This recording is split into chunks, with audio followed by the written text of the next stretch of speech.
Oof. Oh yeah, more. I saw more food recall. I didn't see Dolly Parton died. I saw the deaths that happened when I was off stream.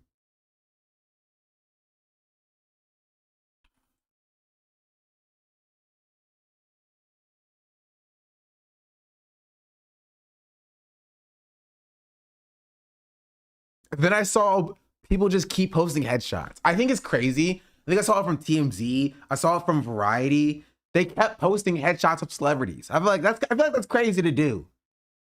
That's kind of wild to do. Like when a lot of celebrities are dying.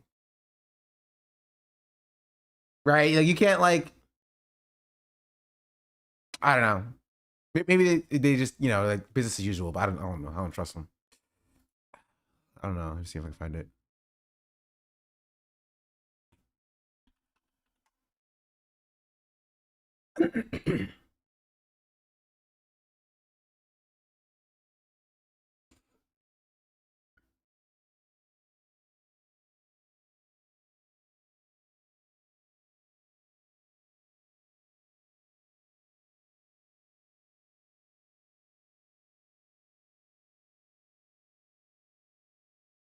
Yeah, I can't find it. So I don't think I.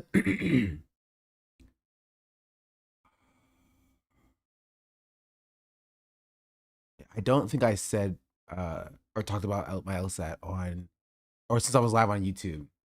So I didn't say what I think our score was. If you know, don't say it. I did. I may have put it in the Discord. What do you think I got on my LSAT score? We'll say the average LSAT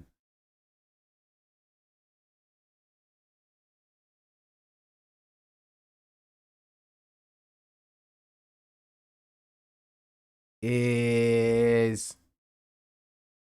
Tell me what the average in the country is.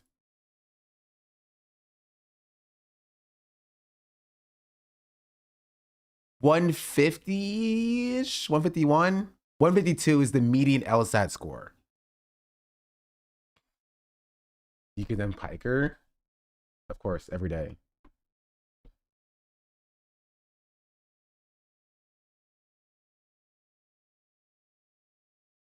$187. You know what? That would be crazy.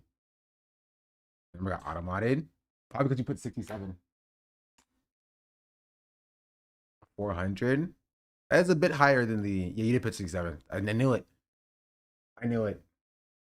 74. You know what? I respect your faith in me. I respect your faith in me.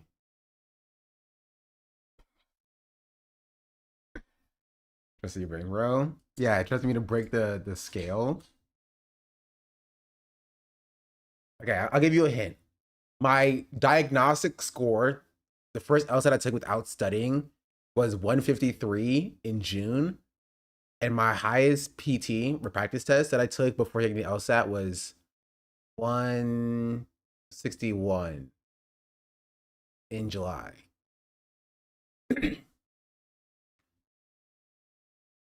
You got 180 out of 180.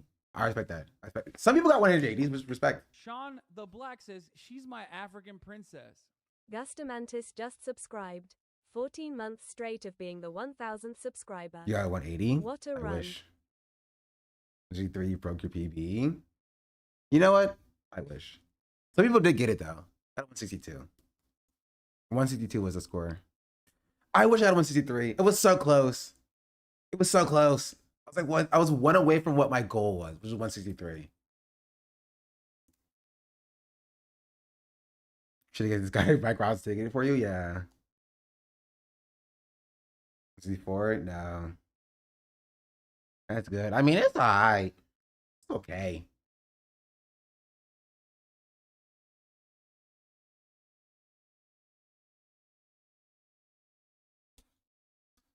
So I may take it again just because why not? It's good enough for me to get into a law school if I so choose. How was it? The test? People hated the test. You think you didn't want to take it again? I don't want to take it again. It's right at the score where I think if I'm correct, I said if I got a 163, I wouldn't have to take it again. I think if I said, I'm pretty sure I said if I got a 162, I'd be in a weird state where I have to think about taking it again.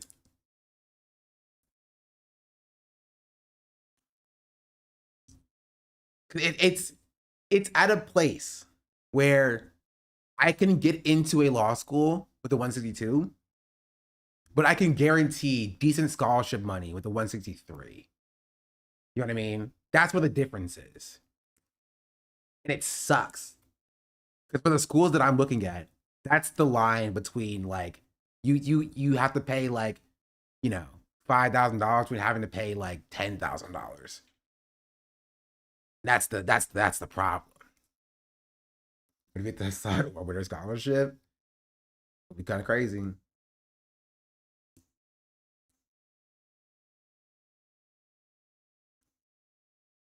Take it after this semester. If I take it after the semester, I wouldn't be able to apply this cycle, and I don't want to take a gap year.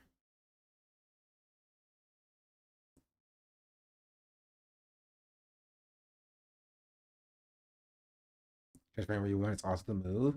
Yeah, but I don't know how scholarships work for transfers. I don't think you get any.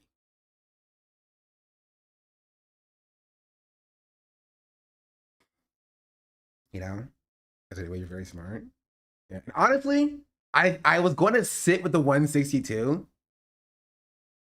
I was going to sit with the 162 until I heard what score my sister got, and I was like, no shot. No shot am I going to let her beat me by over 10 points. _Twizzy just subscribed.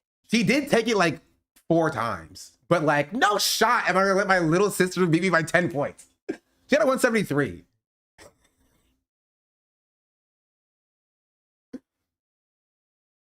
And she younger older. She's younger. Beast it on. I did get beasted on. Respect. That's respectable. I respect it. What's your best advice for scholarships? My community college list you sign up for, but is that enough? For law school? Honestly, apply under. It depends. It really depends. Right? If you are applying at your median, you're probably not going to get like full rides. Look for outside scholarships. Also, I think this is a very interesting time because the common if you look at r/LSAT right now, I said it in Discord, but if you look at r/LSAT right now, they are crying. They are crying. People are like, I was PTing at 175 and like high 170s, and I scored a 150. You know what I mean? They are very upset. And I scored, to be fair, I decided to take the LSAT in June. I signed up for the August test, right? In June. I started studying in June. I took 3 practice tests across 2 months, and I studied for the month of June and half of July. And I went from 153 to 162. Plus 9 points, right? Almost a 10-point increase. I could get higher. I could get higher if I wanted to. Like, genuinely.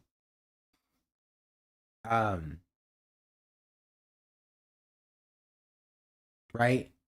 And this test was higher than my highest practice test. My highest practice test was a 161. I got a 162. But everybody on r/LSAT is yelling about how this test was like actually rigged, which honestly, I'm with them, right? LSAT, curve it up, bro. Give me an extra few points. I'll take it.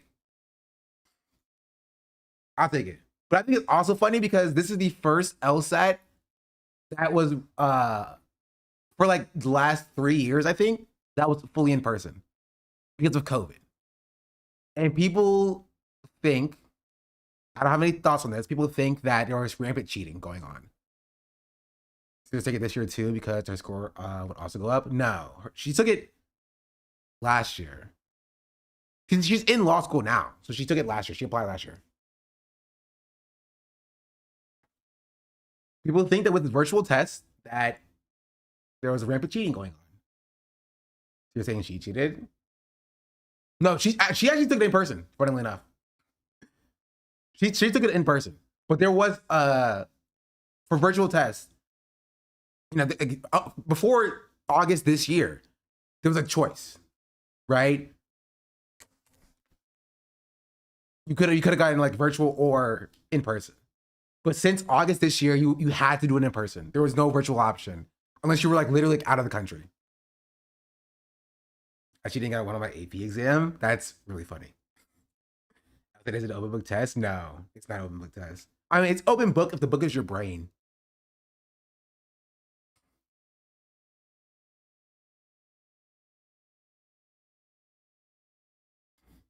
I was sitting here using tutor for the LSAT. You gotta get higher, like 170 plus. You gotta run out 20 PTs. Exactly what we're scoring and applying this year. I'll apply this year. I'm already scheduled for October anyway. I'll just take it in October. Yeah, why not? What do I have to lose? You feel me? It's $200.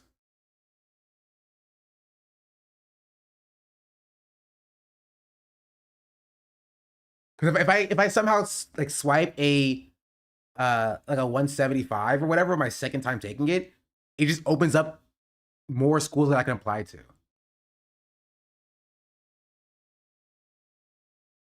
You know, I'll apply to my safety schools like as soon as they open in like September.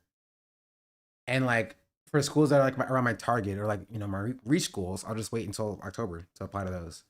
If the score is bad, I'll just cancel the score and don't have to worry about it.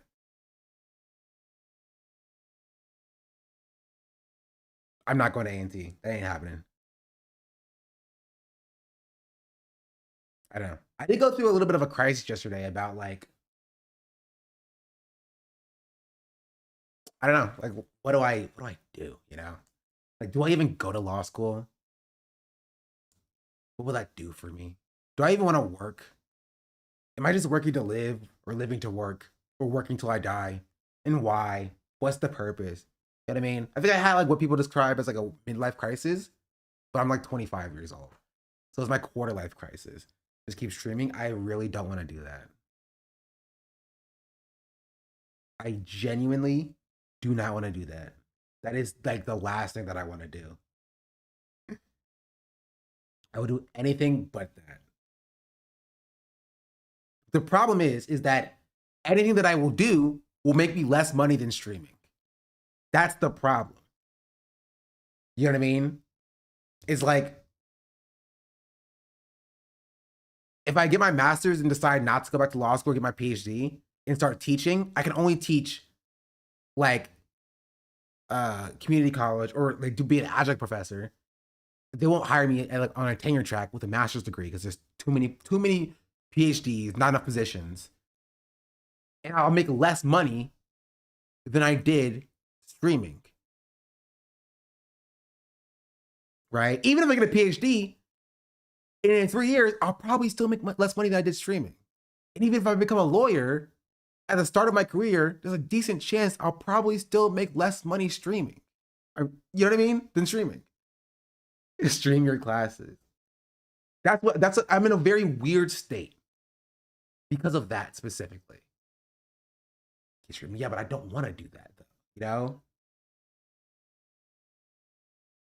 I know for a fact it's not longevity, chat. I guarantee it. If you're not literally Hasan, right, especially being as young as I am, I'm going to hit 35 and have no work experience. I'm going to hit 35 years old and have no audience and no work experience. And then I'll be exactly where I am now in 10 years. And then I will be like, I will be grifting, basically, right? I will be literally like Jason Nash on TikTok live battles, vying for a crumb of relevance, right? Pushing for spectacle to get some viewership because that's all I know. And I know I don't want that for myself. You know? I know I don't want that for myself.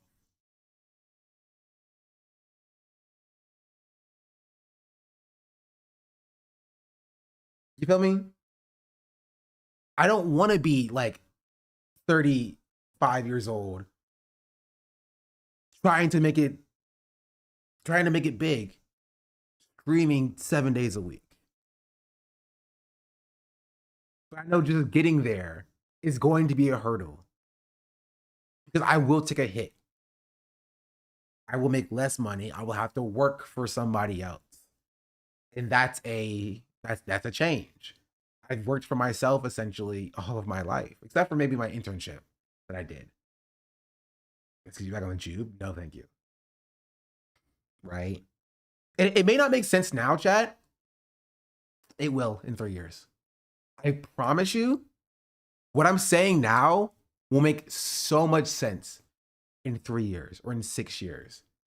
When you see creators, right? Not like the big creators, not like the Ludwigs and the Valkyrays or the Cuties, right? But like the mid-sized, smaller creators have to do other stuff. They already are.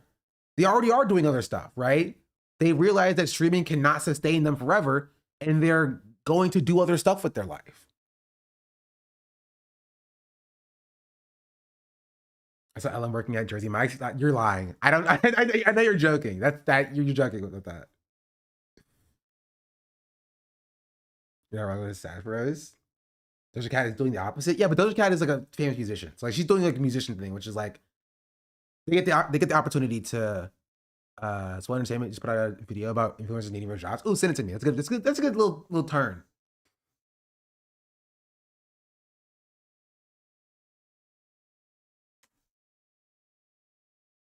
Ellen has enough rich friends, well, he'll be fine. His rich friends will just like toast him to like retirement, basically. If he stays in good enough graces.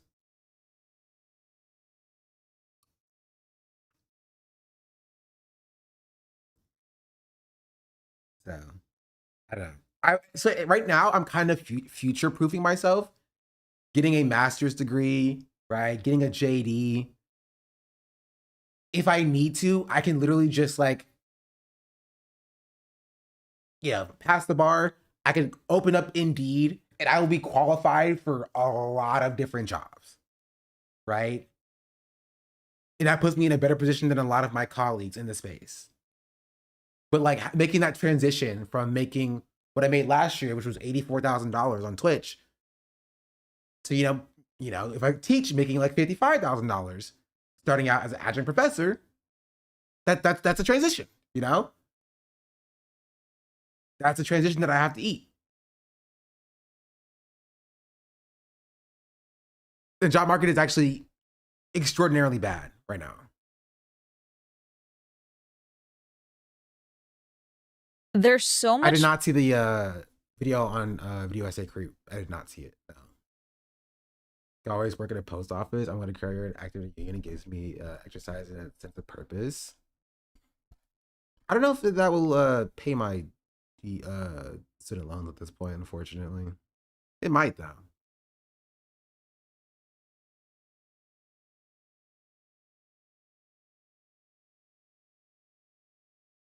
The amount to make, considering you don't even get that many sponsorships.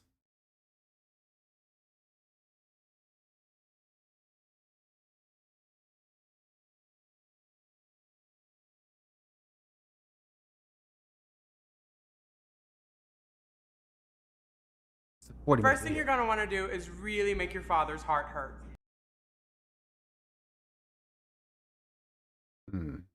Which of these videos do we watch? A lot of them might be gone the way this country's going. That's also true. To be fair, so is everything. Everything's going to be gone the way this country's going.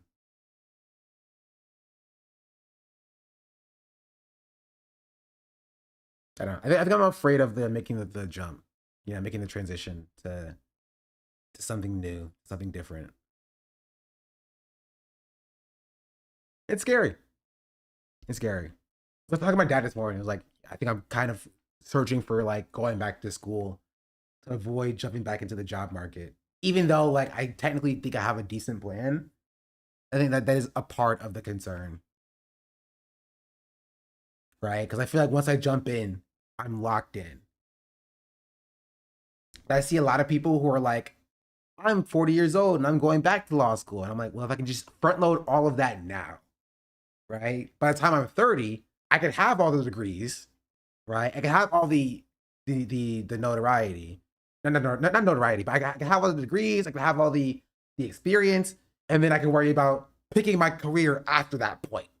And I can figure it out then, later. Maybe. Or I could be like that one lady who was like 99 years old, who just kept getting degrees, which I respect. At a point where I can look for a real job rather than contract jobs I'm doing now.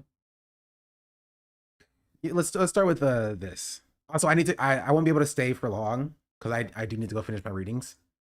It's already 10:30. Okay, I literally have to go at like 12. Funnily enough. Okay, lock in.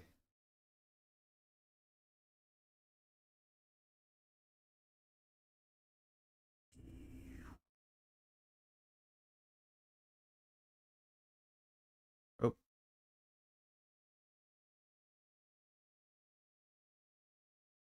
I'm in this quarter now. Okay. Money in the creator economy. However, the likelihood that everyone is going to be getting rich off of it is just statistically unlikely. That's it. That's my intro. Hey, I'm Amanda. I'm professionally curious and I talk for a living, and you're watching Soul Entertainment, the channel where I tell you about whatever I'm obsessed with every week. And this week we have a couple of different things that I'm kind of once again pulling together. Someone asked me how I do that the other day, like another creator. It's like, oh, how do you like da-da-da-da-da? And I said, well, I'm too online. And I'm just kind of always, you know, seeking more information. And then I remember what I saw a week and a half ago. And then I remember about an article I read a year ago, or a talk I saw a year ago. And then some massive drama. True. Sorry. I'm sure this is very interesting. I don't want to get to the part about creators and influencers needing jobs, though. No beef. Every creator that you are watching right now, right this moment, a chunk of them are going to have to get a job one day or work in a field that is maybe not a job, but they are going to work in a field that is not related to content creation. Statistically speaking, for every time an article comes out about how children want to grow up to be YouTubers, there is another study that is done about the likelihood of the career timeline and trajectory of a creator. I've talked about this a lot. If you go back to 20... Yeah, this is true. To be fair, this is true for all careers, right? Like, think about for like lawyers, right? The amount of people who want to be lawyers end up not being lawyers is pretty high. Right? A lot of people who go into undergrad thinking I'm going to be a lawyer and end up switching their major, right? And end up doing something else, or wanting to be an engineer and ended up switching their major to something else, right? Or graduating with a degree and ending up working at like, you know, working at customer service or working retail. It happens. That is just what it happens. And it includes being an influencer. So being an influencer is not different in that regard. You know? It's pretty much the same. If being an influencer is a job. 2020, when my channel was first taking off. Okay, I've been making videos for 12 years come October, okay, but I've been full-time since August of 2020. If you go back to those videos in that time and I talk about like, oh yeah, like why I was keeping my coffee shop job at the time and all this stuff, and I would have kept my coffee also, which is also kind of funny, I've been full-time since January this year. I hated every moment of it. If you can avoid it, please do not go full-time as a creator. I have hated every single moment of being full-time as a creator. When it becomes your life, it consumes you. It just becomes who you are. When I had a life outside of creating, it was more like a hobby, right? Now it is a job. You know what I mean? It is a career. Partially why I don't like it so much. shop job longer if it weren't for the lockdown If and you're in your how late 20s and have nothing going for you, do you just give up or what? Like, what do you mean? Like, if you're already a creator, do you give up? Or if you are not a creator, do you just, you want to become a creator? Those are two very different things. If you are already a creator and you are in your late 20s, you might as well just keep being a creator, you know? Unless it's not fulfilling for you, in which case there's nothing wrong with starting over, right? People start over all the time. right? If you're in your late 20s and you have nothing going for you, you want to be a creator, and people do that for like being an actor and stuff like that. It's possible. Same thing like being an artist. I wouldn't recommend it per se because being a creator is not the most stable career.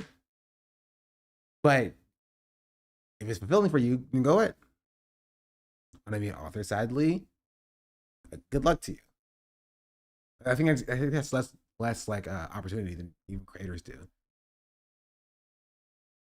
Because it's just being an author is tough. Like being a professional author is tough, I will say.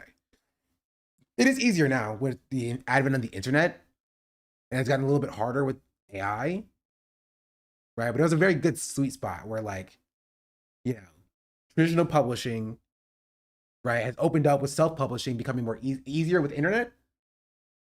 And so there's an avenue for you to grow as an author and market yourself with social media.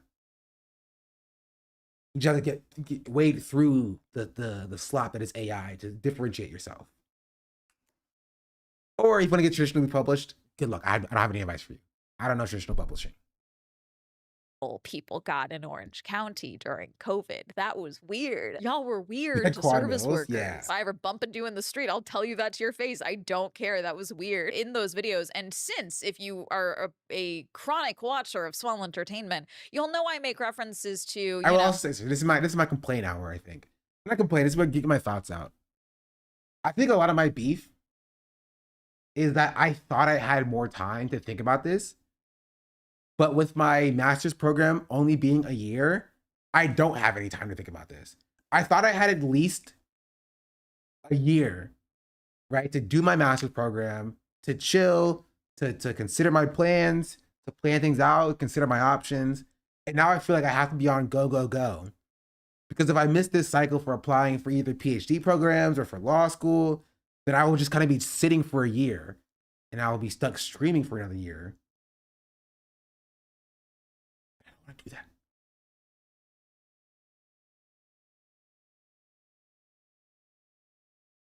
I'm a YouTuber today. You guys could hate me tomorrow type of thing. And that's because I grew up watching YouTube. The first video I watched, I was like 11 or something. The people that I watched growing up do not make content now, or they're just not popular now, or they don't get the same amount of views that they do. They may have made their money and invested well and saved well, and now they can live off of those investments and such. But a good deal of them probably have a secret side job that you just don't know about, or they sold a book or two, or they're writing content for brands, or they are, pivoted to something else, and that's how they make their money. Just I wouldn't call it like a secret side job. It shouldn't even be like a secret side job. They could just have a job and it's fine. I mean, like, because like secret side job implies that they're trying to hide it. They shouldn't even have to try to hide it. It should just not be the business of the people watching, Like if I wanted to have a separate job, it should be within my prerogative to just have a job. That should just be okay. Right? I think as a creator, you should be allowed to create and not create as much as you so choose. And that should be fine. I think it's a weird thing like nowadays where the audience has like some expectation of like, no, you have to make content for me, please. Right? I think like to a certain extent, like if you are like,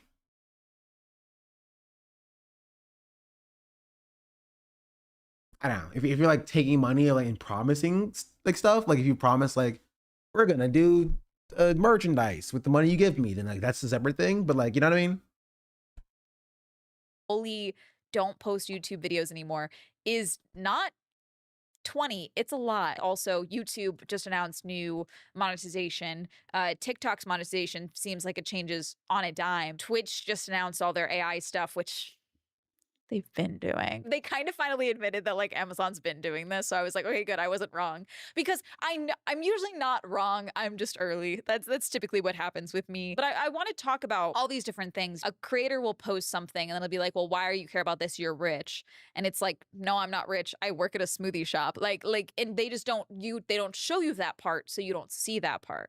I talk with you guys a lot that you guys see maybe 10% of my personality. You can think you know me, and you guys know a lot because I do overshare quite a bit. However, there's parts of my life you're never gonna see. And that's just a personal preference. I don't have to show you everything. I'm also not a lifestyle influencer. I'm a content creator where I talk to you about things that I'm obsessed with.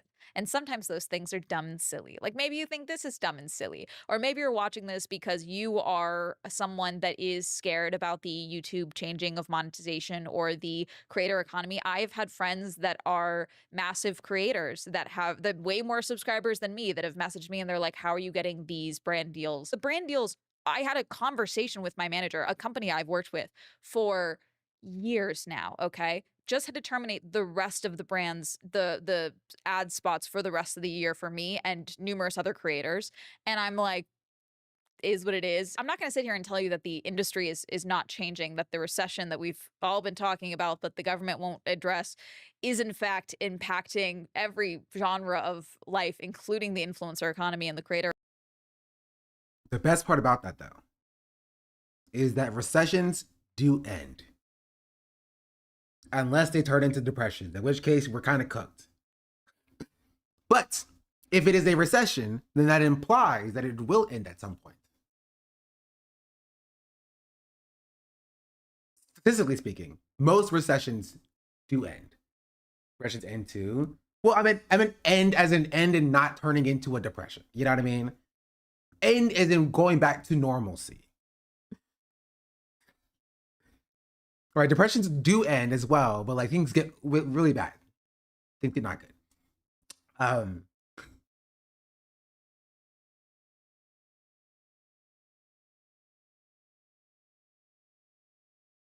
we in danger? I don't know. I'm not convinced. I think there's a position where like we will return to a state of normalcy at some point. There will be a bounce back effect. Jobs will return to a certain extent. It just depends on what kind of jobs they are. That's the biggest concern that I have. There will be jobs, right? There will be jobs. There will be a bounce back of the economy, right? Housing prices will come down. The question is, how long will it take?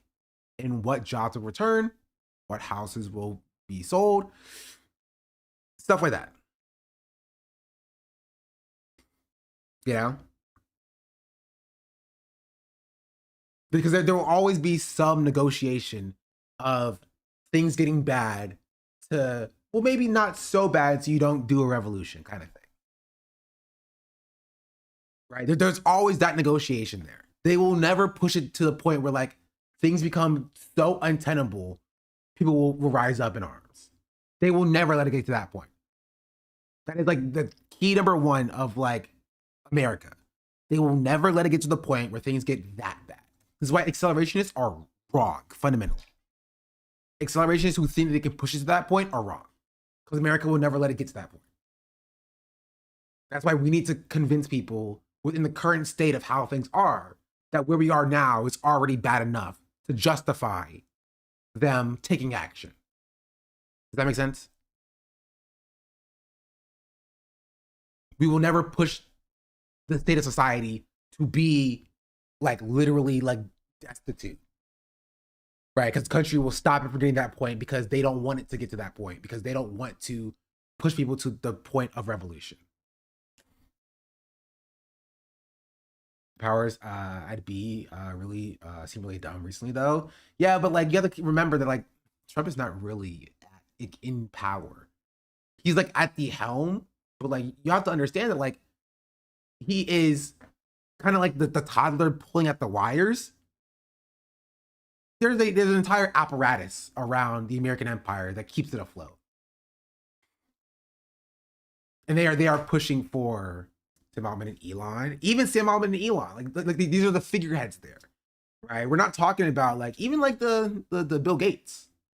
The Bill Gateses are still there. They're still around. We're not talking about the Bill Gateses. They're still pushing, or like the CEO of NVIDIA, whoever that guy is, right? Yeah, BlackRock, right? And we talk about politics here a little bit. Like Palantir is like evil. We don't just necessarily consider them dumb per se. They're insidious. They're not dumb in the same way that like Elon's dumb. Does that make sense? It's slightly different, right? It's very calculated. When things get so bad, they will step in and be like, it's like kind of like Bill Gates will like step in and do like environmentalism every now and then, right? Because they don't want things to be so bad that people will actually rise up and are like, okay, let's take control of this thing for ourselves. They want to keep us in this weird middle ground of like very bad and like kind of bad, so that you feel like it could be worse. It could be worse, you know? That's kind of the perspective. Their economy. For the sake of this video, let me I'm explain. hungry. I should got some food this morning. Because I might use them interchangeably. I know I already said this in the intro and then I didn't finish it. Sorry, William. No, I feel like sometimes he just like, I don't know if he drinks or not actually, but sometimes I just picture like while he's editing, he's just like having. Guidano had more commitment of the country in the first term since he wasn't sundowning as much. Yeah, no, for sure. Honestly, like Trump 1 was like, in my opinion, like genuinely like worse as it pertained to like the destruction and deterioration of the country. You know? Like things are only as bad now because of the things that were put in place under Trump 1. Does that make sense? Like the fact that they have the Supreme Court to wield as a weapon in the first place, that was a Trump 1 thing, right? Yeah, Trump 1 during the COVID, that makes sense. Yeah. Like Trump 1 and their I don't know. I mean, Trump was like working to what's the word? Kind of like dismantle, but also disenfranchise like government like entities before completely dismantling them now under Trump 2. Right? Like he was like setting up a lot of the stuff he was doing now under Trump 1. Right? But he did so appearing as his like, you know, appearing very presidential, right? He was like, oh, you don't think they're that bad? He isn't doing that too much stuff. Biden's like a response didn't help. Biden should have did a full course correction. Should have threw him in jail. Biden should have threw him in jail. He tried to steal the country. Right? Like the cages came from Obama. Trump built more cages. Built the border wall.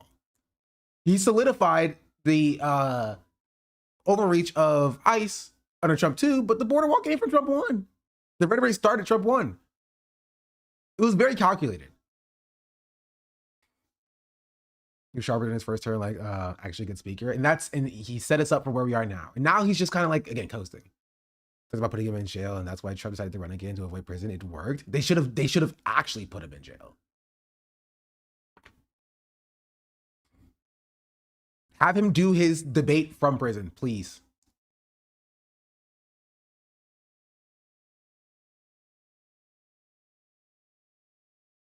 He was talking about January 6th, but it was legit a treasonous act by Trump, then nothing happened. They literally should have put him in jail.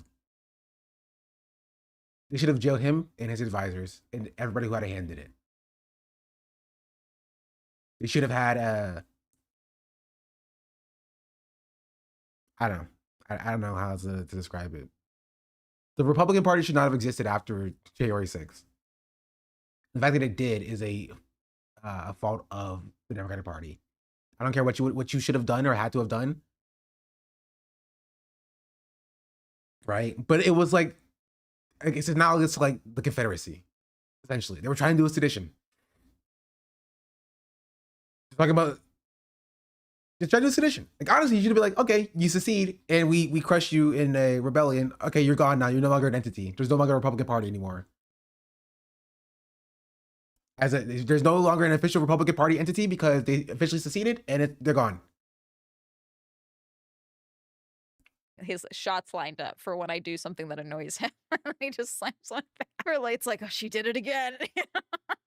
For the sake of definition for you all. This is how I define creators versus influencers, okay? Because I do think there are two distinctions, but they are different. Everyone makes content. Everyone is making content, whether it's Instagram or YouTube videos, long form, short form, lifestyle content, science content. They're all making content, okay? The content is consistent. It's the Venn diagram. We got content in the middle, and there's going to be a lot of overlap in these middles. Creators can just make content, as are not required. Affiliates promoting of products is not required. Influencing is specifically influencing viewer behavior in some capacity. Now, creators can do this as well. Some of you say that I'm an influencer to you because of events, products, things like that I've talked about. However, it is like I'm influencing you with my lifestyle. So it's like, yes, it can be matcha, Pilates, aloe. It can also be outdoors. It can be fashion. This is completely irrelevant, but I just remembered this. I wanted to talk about this. Were any of y'all watching Hasan's stream yesterday when he watched the clip of the MS Now thing?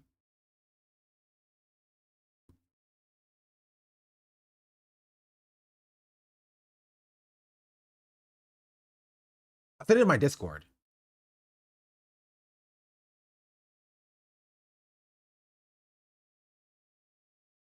No, are we talking in Discord? Yeah. The MS Now thing where they showed you, yes. So basically what happened was there was a clip. We can show it on stream anyway. This is just it popped back up in my mind because I remember I wanted to talk about it. There's a clip that that somebody posted on Twitter. I think Hasan watched. It was a segment on MS Now that was supposed to be my segment that Hasan stole from me, but I'll let it slide. That I had a segment in that was talking about Hasan positively. And it was basically showing like how differently the media covers Hasan then versus how they cover Hasan now.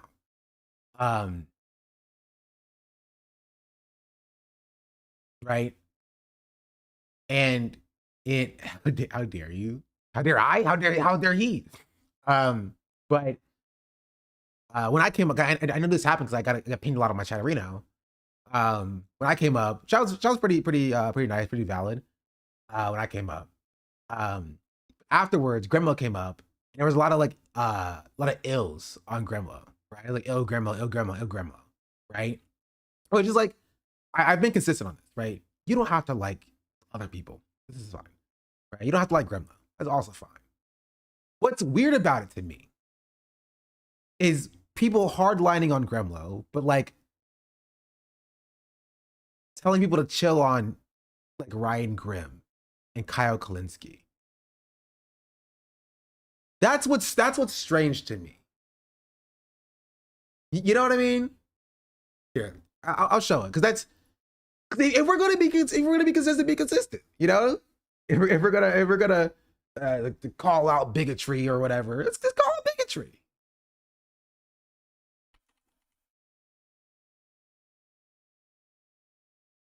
I'm totally fine with that.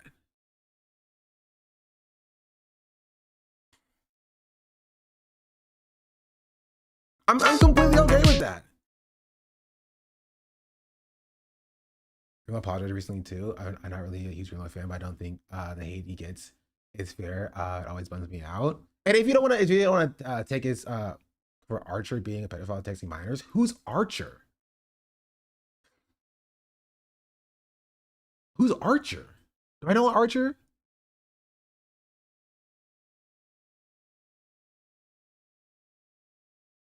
Archer the cartoon, the TikToker. Do I follow him on TikTok? TikTok leftist? Wait, yes. Is he a liberal who was defending Chorus? I know exactly who you're talking about. I know exactly who you're talking about. Yes, I do. Yes, I do. I know exactly who you're talking about. Because we looked at him here. He was defending Chorus. I did not see he was a pedophile. No, send that to me. I only have an hour left to cover this because I have to go to class.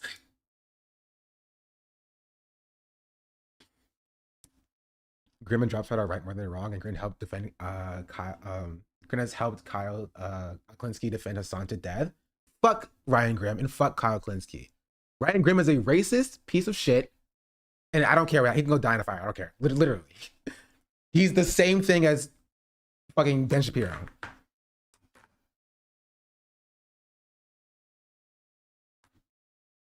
Doesn't even touch the bigotry of Gremlo. He's more in line with Destiny than he is a leftist. Talking about why chat is harder than Grandma than those two. Yeah, and chat's fucking losers. I'm sorry. Chat is more doing grievance politics than actually having a consistent position.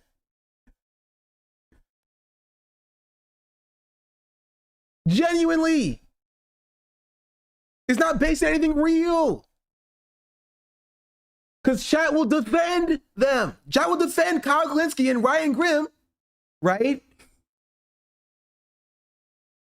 And Grimm will apologize.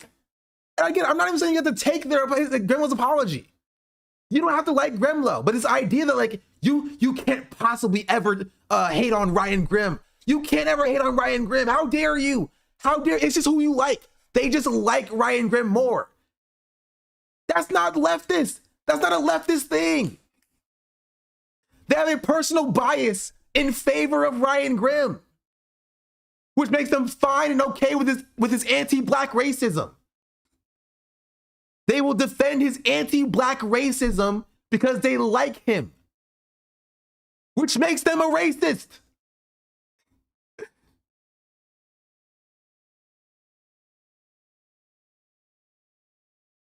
They also don't care about misogyny either, because he's also a misogynist. Ryan Grimm is also a misogynist. He's an anti-black racist, he's anti-DEI, he's anti-affirmative action, he's a rape apologist, and a misogynist. But he does good reporting though. You just like him, so you're fine with it. So say that. Grandma didn't behave badly though? Who cares? Not who cares, that's not the point. I'm not talking about Gremlo's behavior. I'm talking about the double standard. You cannot like Gremlo, and you can call out Gremlo. You have to be consistent. We're not talking about Gremlo. We're talking about Ryan Grimm and Kyle Kalinske. I'm not saying the chat was wrong to say ill Gremlo or whatever. I'm saying the chat is wrong for saying ill Gremlo, but to defend Ryan Grimm and Kyle Kalinske. That's the problem. Do you not understand that?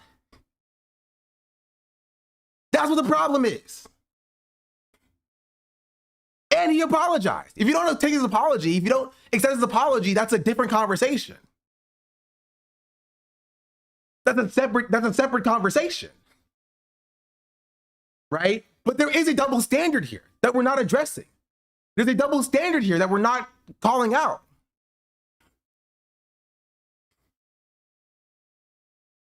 I didn't know about the Kyle until tuning into your streams. And that's the problem. That's the issue.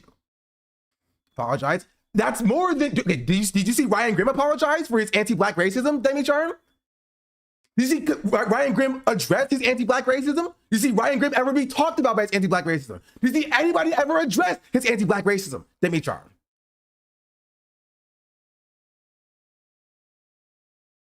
Answer the question.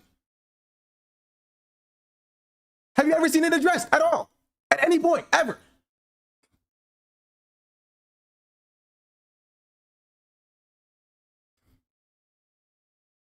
Answer the question. Very simple question. Yes or no. Have you ever seen it addressed?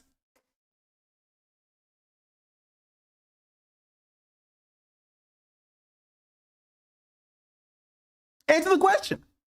Have you ever seen it addressed? Have you ever seen it addressed? The answer is no, because it's never been addressed. That is the problem, and that is what I'm talking about. She's my African princess. You can't claim you're not arguing when you are arguing. You literally are arguing. You started out by arguing on what I said.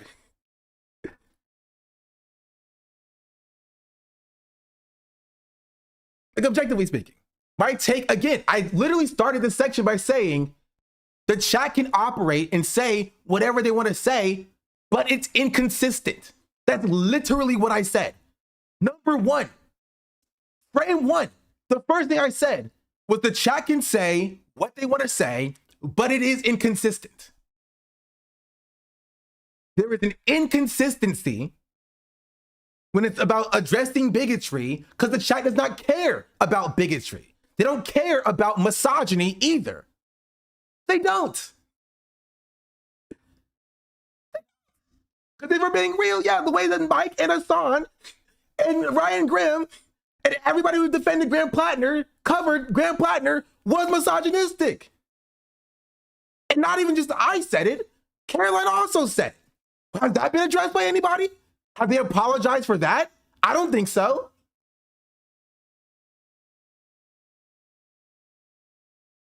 But it's team sports. All we're doing is team sports. When you like somebody, you will defend everything that they do. It's only, oh, I like this person. I'm a fan of this person. So they're my favorite. They're my fave. That's my guy. Right? But I don't spend literally all of my time talking about every single thing that Mike does. I don't bring up daily all the shit that Mike gets up to, right? I don't talk about how Mike gets into anti-Indian shit all the time. You know why? Because we are allies in the movement.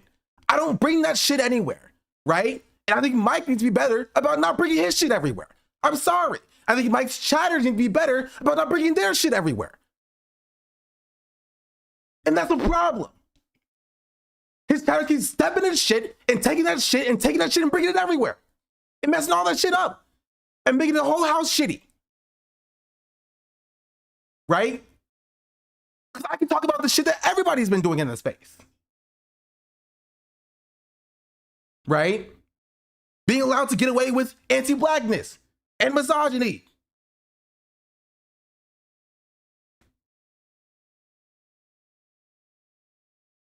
So if you want to hold this red line, right? This hard line on Grimlow, that's fine.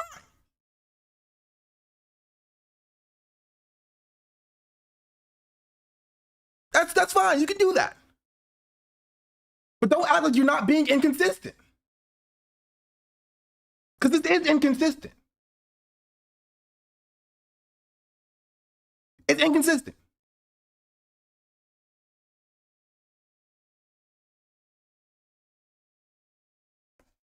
That's my problem. People are letting their personal grievances come before building the wider movement.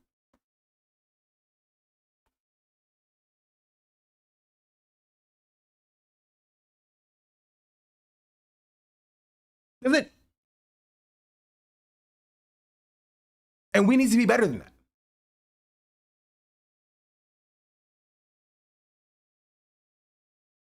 Watching the news, right? Because this stand behavior shit, it's damaging.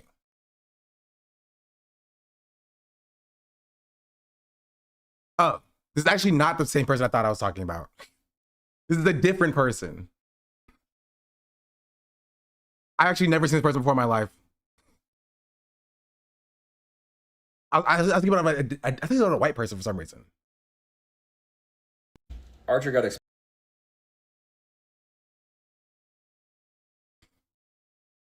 There, we'll get to it. We'll get to it. on the platform instead of traditional TV, and right. So when I got mentioned, like, again, it was very positive. I got a very positive spattering of chatters.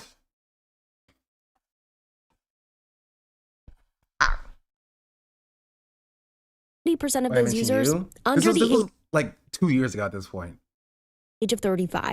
Hasan is the biggest political commentator on Twitch. Hasan's channel, Hasan Abi, was the third most streamed channel globally on Twitch as of August 2024, drawing in over 114 million views and 2.7 million subscribers. This is before Asmongold became a political commentator. Right? By and large, very positive.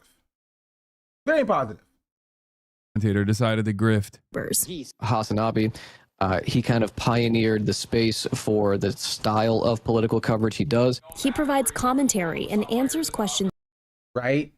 But Grimlow gets on the screen and it's just like, you know, it's ill. You know?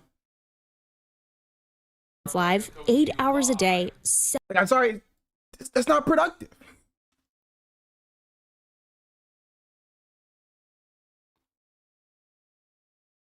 And again, you can do this, and that's fine. I would have no problem with people doing this and having this reaction to Grimlow if the same chat kept that same energy with like Kyle Kalinske. right? But Kyle Klinsky doesn't get that same energy. Kyle Klinsky gets this energy. I know because I keep this screenshot on lock. Hold on. Kyle Klinsky's on stream. This is what they get, right? This is the difference. Do you see how that's a problem?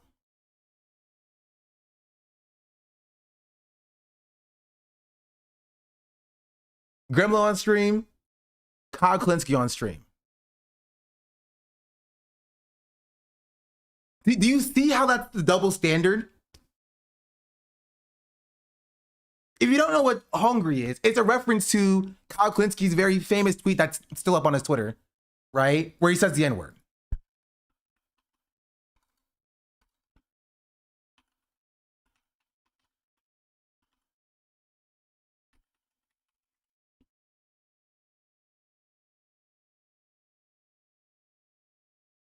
This tweet.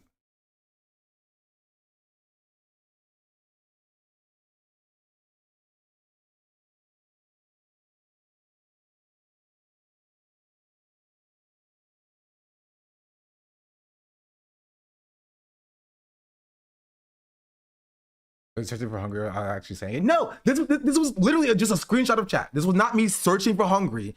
This was just what the chat looked like at the time. This was just a screenshot of a moment of the chat. It just happened that they were all just saying hungry at this specific time.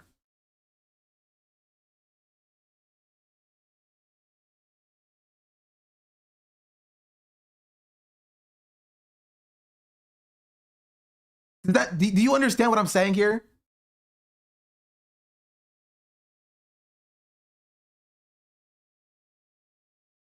Right, but because other streamers have personal beef with Gremlo, the chatters take their personal beef with Gremlo and extend that to Hasan's chat.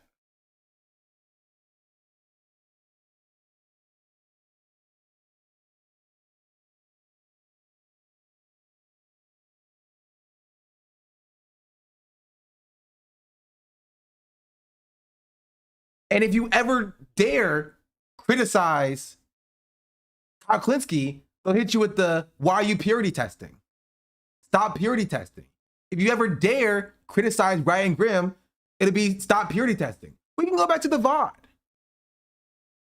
We can go back to the VOD where Hasan says chill out on Ryan Grimm and see the chatters immediately be like, jump on people calling out Ryan Grimm saying, yeah, why are chatters keep purity testing?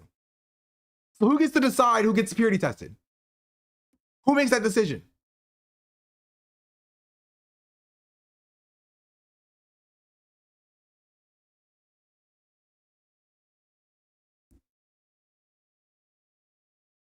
Originally, I thought it was like maybe because the anti-blackness is fine, okay, right? And misogyny is the red line, but like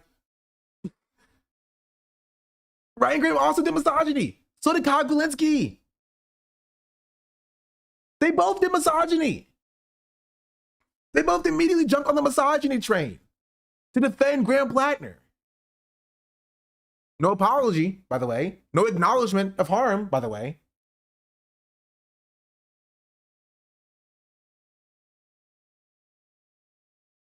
But because their favorite streamer likes them. They like them.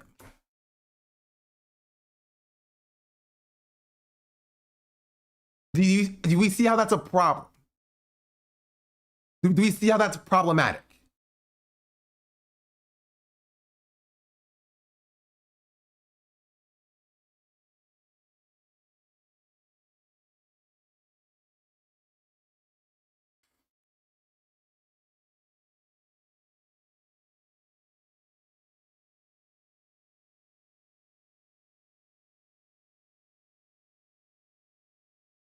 You know what I'm saying?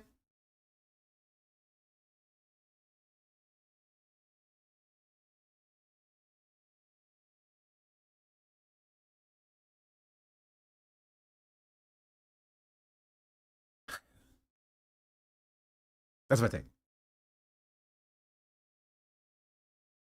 I just wanted to reference and call out the fact that like there's a double standard here.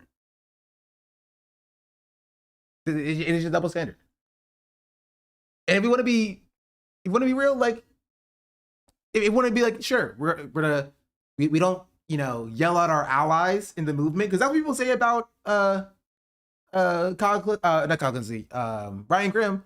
It's like, you know, they're decent on most stuff. You know, Ryan Grimm does good reporting, so you know, why do we take the few times where they misstep as the time where like they're immediately the enemy? But like, you know, if we want to take that and apply that broadly to everybody, then like, sure, apply it to everybody. Or we take the time where like you hold people to the fire, hold people to account for their behavior when it's bad, so that they can do better. But again, believe his apology or not, only one person had like truly apologized for their behavior.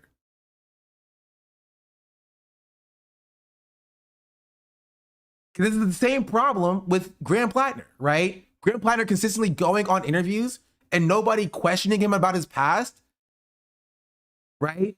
He never needed to apologize because nobody ever held his feet to the fire. Nobody ever pressured him to ever take accountability, right? And Graham should have done an apology like a year ago. He shouldn't have waited until last week to apologize, right? That happened with pressure. That's going to also happen with Ryan Grimm. Ryan Grimm should also be faced with pressure to apologize for his anti-blackness. But he doesn't get that. He gets defense, right? Kyle Quincy should also be faced with pressure to apologize for his uses of slurs. Not even just slurs here, but just the R slur.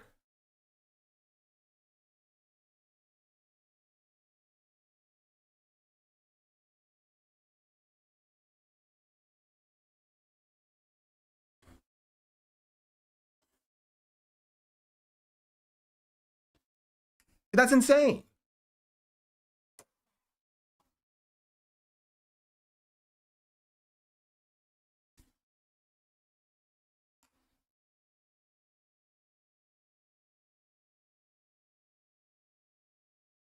It's insane.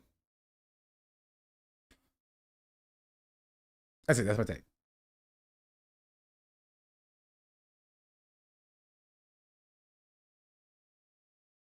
Like Kyle did say good people should donate. That is true. He did say that. I think people should keep that same energy. Genuinely.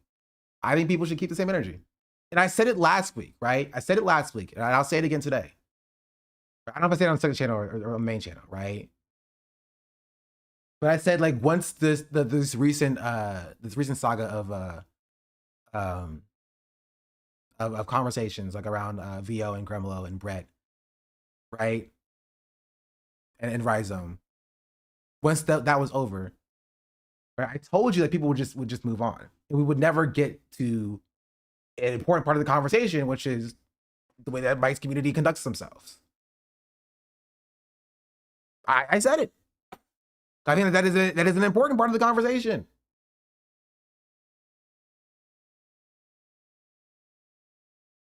What is this all for at the end of the day? How does it translate to material change? What we're teaching these people to do with their time and energy. We're teaching them to look for enemies everywhere. To take personal grievances as dictating enemies and be like, okay, you stepped on my foot when I entered a DSA meeting. You're my personal enemy now. You personally slighted me. We must duel. We must duel at the DSA meeting, and not putting your personal beefs to the side to go forward with a common goal to expand the wider movement. Meanwhile, they don't know how to establish allies from foes. But that was the entire thing about converting freaking former Nazis. To be fair, I'm glad we don't talk about that anymore. Is that when you make positive entertainment? Yeah. To be fair, do you think Socrates went through this? This is what Socrates was talking about.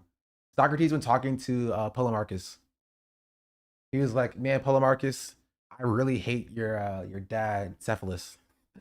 He's really that guy." He's been 3 books on this topic. True. True indeed.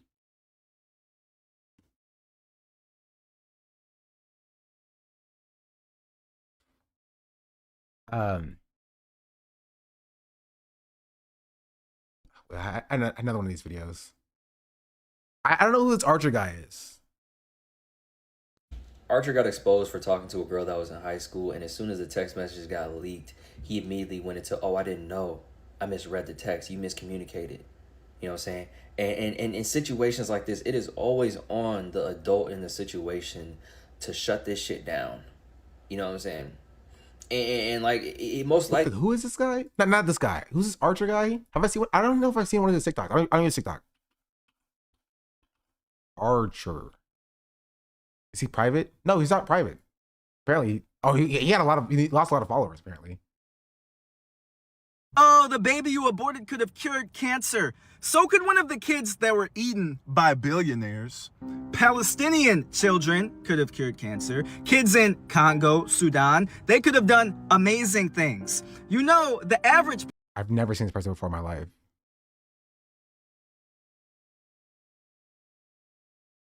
He initiated it. That's the thing with shit like this. These niggas are initiating.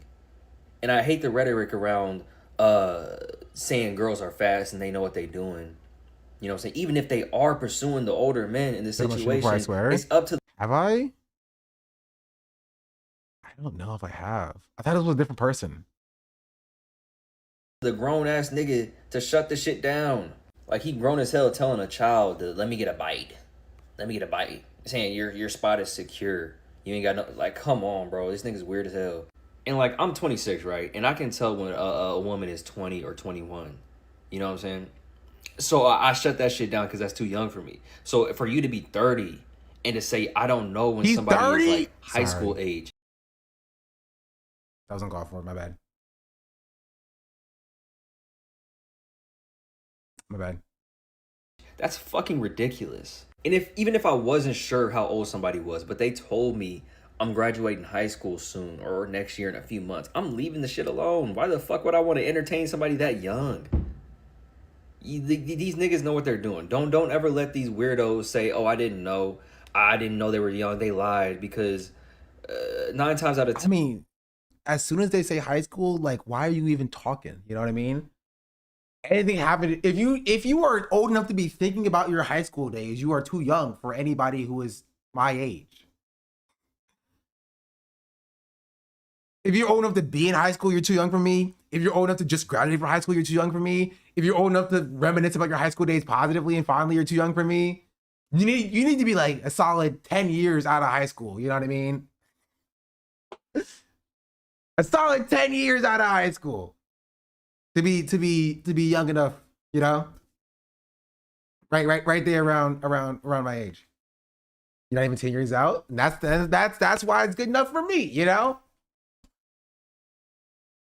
And they did not lie, and they were the person that was pursuing in the first place. Archer got exposed for talking to a girl that was in high school. And I actually did not know this person. What is his response?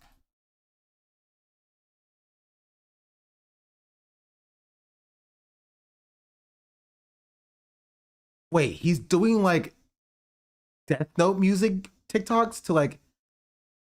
This person has been spreading misinformation and lies about me. Exhibit A.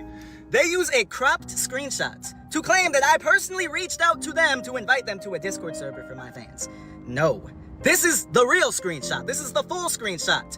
It was you who slid up on my public story asking my fans if they are interested in joining a Discord, let me know. And you slid up and said, yes, I'm interested. Why would you crop the screenshot like that? Why would you even lie about... I'm confused. I don't know what it's supposed... What is this supposed to show? I'm confused. I don't use Instagram. Who's who? Who are these people? I don't know. I don't use Instagram. It's been spreading misinformation and lies about me. Exhibit A. They use a cropped screenshot to claim that I He's on the left? He's not pretending to be old. I actually don't know. Personally reached out to them to invite them to a Discord server for my fans. No, this is the real screenshot. This is the full screenshot. It was you who slid up on my public story asking my fans if they are interested in joining a Discord, let me know. And you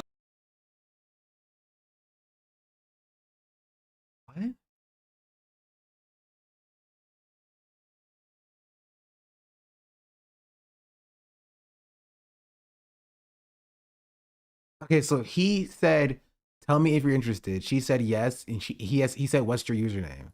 You slid up and said, yes, I'm interested. Okay. Why? I don't know what is this supposed to disprove? I'm confused. Why would you crop the screenshot like that? Why would you even lie about something like that in the first place? He didn't crop it. It says message expired. This message is no longer available. It's right there, right? So it's not cropped because it says message expired. It's not there. I'm confused. That's pretty weird, but this is a recurring pattern.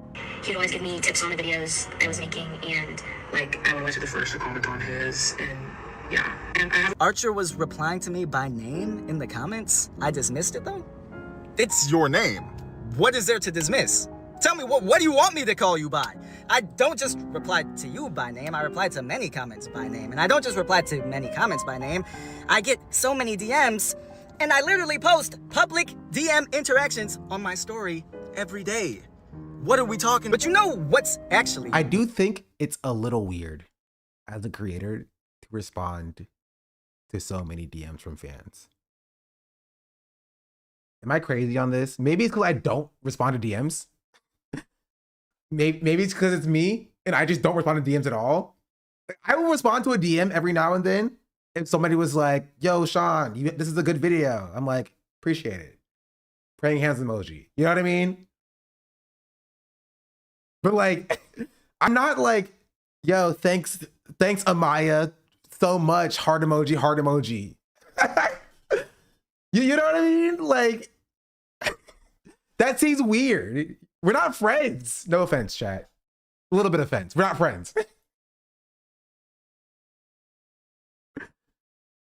Yeah, I'll get to this in a second. Weird is, why did you delete your proof?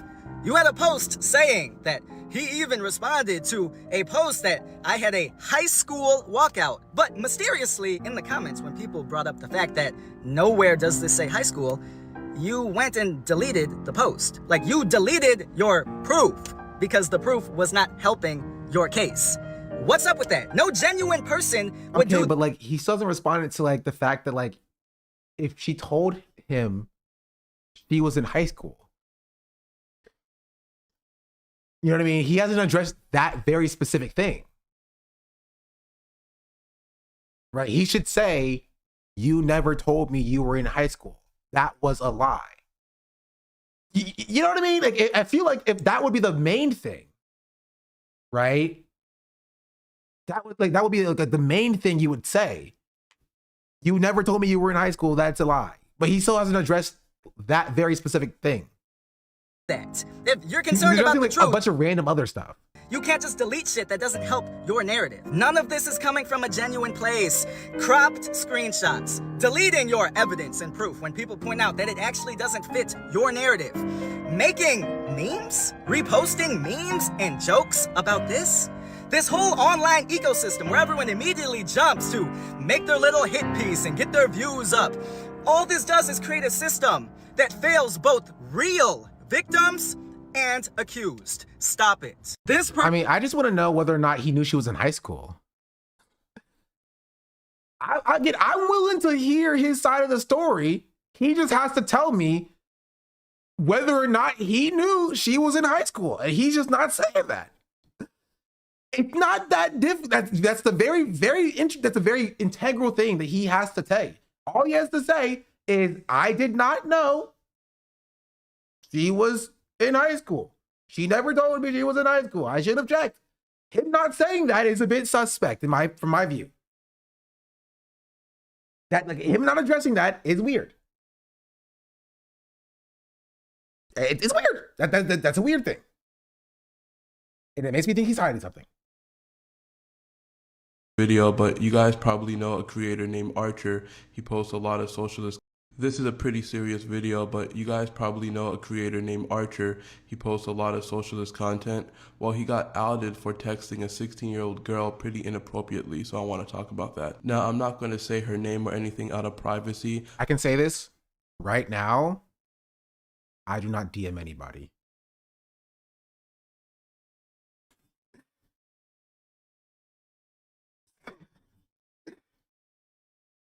So I think I'm chill. I talked to no one. We can tell. Listen, okay. Would I even read DMs? True. But as you can see in these screenshots, he's saying that she's pretty. He's talking about her life, asking questions, and all this stuff. Just being pretty weird.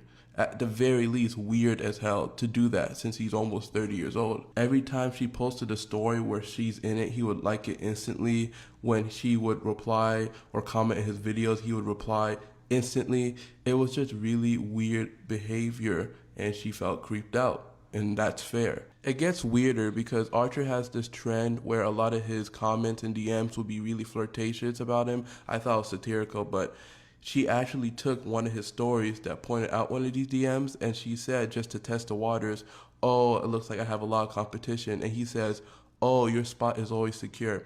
Is that appropriate to say to a 16-year-old girl? I don't really think so. And the biggest part to me is when these texts and these screenshots actually leaked, he confronted her and he was saying, look, I didn't know you were a junior in high school. I thought you were graduating this year. Yeah, that's cooked. Wrap it up. Wrap it up. What do you mean? I thought you were You're 30! You're 30 years old! What do you mean I thought you were graduating this?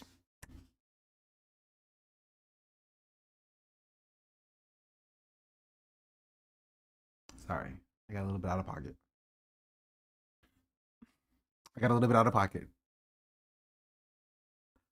You're 30 years old, bro. You're 30. You're 30. Do you not feel weird? There's nothing inside you like, this is kind of strange. This is kind of gross. This is kind of... I don't know. I don't get it. I'm not a pedophile, so like, you know, obviously I don't get it. But like, it genuinely does not click in my brain. It genuinely does not click in my brain about how you're like, oh, I'm sorry. I thought you said you were graduating this year, not next year. So I thought it was okay for me as a 30-year-old to talk to a child.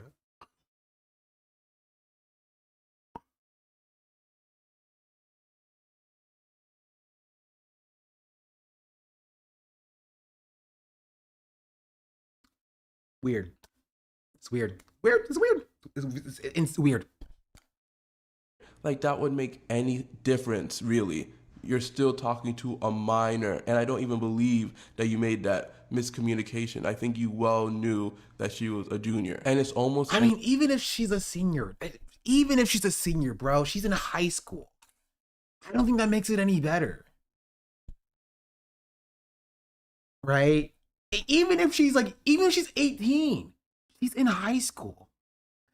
She has to ask her parents to leave the house.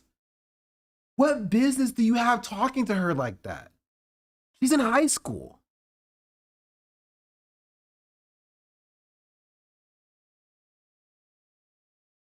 She has a curfew. I don't get it.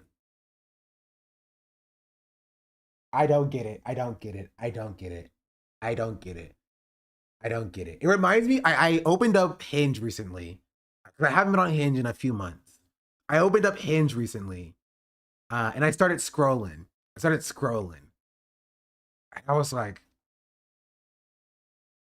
I kept getting people that were 22. And I was like, nope, time to change. I had to move it up. I was like, it's time. It's time. Cause it felt weird, you know? What's the basic dating app? None of them are good. It was not that young. It's not that young, right?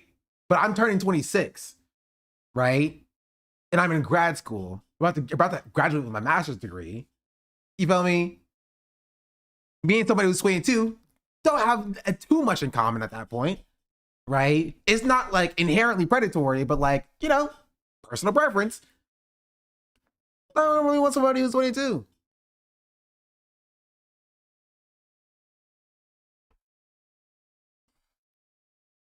That's just kind of how I view it, right? Because think about it like this, right?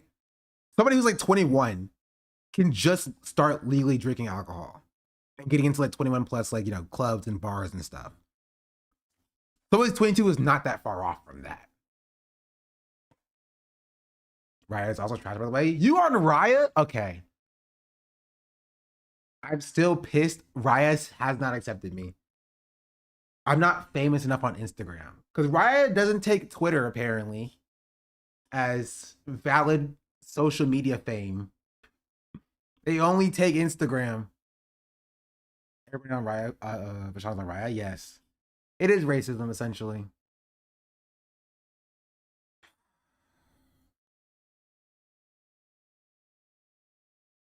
I don't know. Also, okay, can I say this? It also sucks, right? It sucks because, like, I'll go to campus and I'm like, being a grad student on campus, like, I'm like here, I'm like, I can't be looking for love on campus, bro. These are like undergrads. You know what I mean? I need to go to the law school. I need to go to the College of Dentistry. I need to go to the Divinity College, any one of the professional colleges or something. I can't go to the main campus, right? These are undergrads. I feel gross. I feel like I'm on the prowl or something. You know what I mean? Like I feel gross like that. I have to go to at least the 3rd floor of any building. I know there's no undergrad classes on the 3rd floor. You know what I mean? That's where I need to go. It's already even more pretentious dating app. The League? I don't even want to click that. Why? Work kicks in. I didn't have time to try dating in grad school. Work was too intense for all of that. My grad class is 37 people. It would be like, I would say dating within a family. It's too small. It's too small to date within.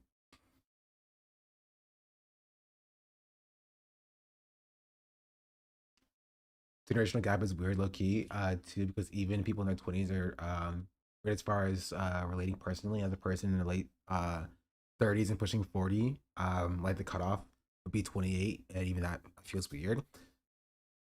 People like to say that, like, oh, there's nothing weird if once you're like above, the age of like 18 or even like 25, if you want to be 30 years old dating like a 70-year-old, go ahead and do that. People say that a lot. I'm sorry. I still think it's weird. I do. I do think it's weird. I think it's weird. I think it's strange. Power dynamics. I think it's power dynamics in like both directions, kind of. You know what I mean? I think at a certain age, an older person has power dynamics over a younger person, but at a certain age, a younger person, once you get too old, bro, that person's too old. They can't think for themselves. You know what I mean? You're talking about get back to bed, grandpa, and you're like trying to take them out on dates and stuff. Like that's strange. That's strange. It's weird. It's different though because it's still weird, or at least allowable. I didn't say it wasn't allowable. I just think it's weird.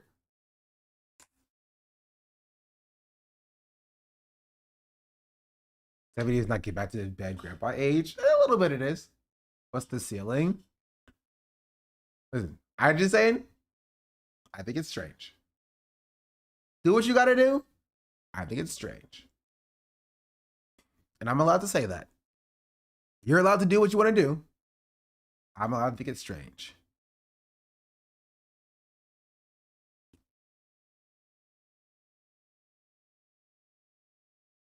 An admission of guilt to say that if you thought she was 18, you wouldn't have been texting her in any way. So that shows that you were texting her inappropriately. So I just wanted to say that. I know he's a leftist, and there's this whole facade that like leftist men and progressive men can't, they're just, everyone has the ability to be a creep and a loser. Political ideology does not negate that. I wanted to push that out because I think it's important. That's the end of the video. Fuck Archer. Goodbye.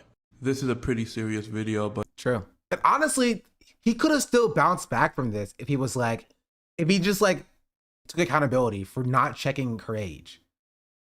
Right? I mean, he admitted his fault. Like he admitted that like he did know, which that's his L. This is why he's like he's not in the right at all.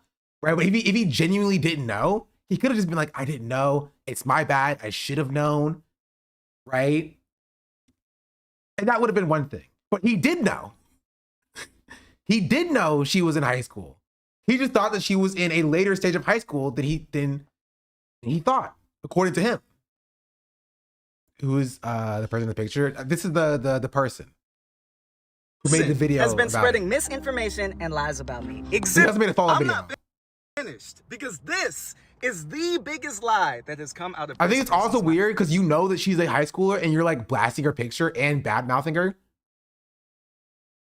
when you already know that she's 16 at this point. That's also strange. She claims publicly that she said her age. And then he was like, you never told me you were 16. And I was like, no, I told you I was a junior in high school, which would make me 16. So why in private text messages? When asked, why didn't you just say your age at any point in the interaction? She responds by saying, because why would I do that? Somebody tell me. That's true. I'm sorry. Why didn't you ask? Why didn't you ask? I'm sorry, hold on. But why would you be fine with her being a junior in high school though? Her being 16 would have been your red line, but her being a junior in high school would be fine with you? Okay, this TikTok music. This is Death Note music, Jack. It's not even TikTok music. He's playing the Death Note investigation music. Unless you got held back 4 years. Yeah. Like, none of this makes any sense. This doesn't make him look good at all. He should have just said, I should have known. This is my fault. I should have asked. It was my responsibility to ask. I didn't ask. I'm sorry that I made her uncomfortable. I'm sorry that this turned into a thing. I take full responsibility. And now I've learned that it is fully my responsibility to make sure that when I'm interacting with somebody that I, as a 30-year-old person and an adult, ensure that I'm, interacting with somebody who is an adult. It's literally that simple. Bro, like talking to girls that drink tiny milk for a lunch and is mad I can't. Yeah. She was like, yeah, I went to recess today. And then we played with tiny blocks. And then after that, we had art class where we did finger painting. And then I rode the bus home. And he was like, cool. What? You were in school? What? I had no idea. I had no clue. Like, I'm sorry, that does not fly. That plausible deniability does not fly. He thought he could get away with like talking with a minor by just not asking her age, and I thought we would be okay with that.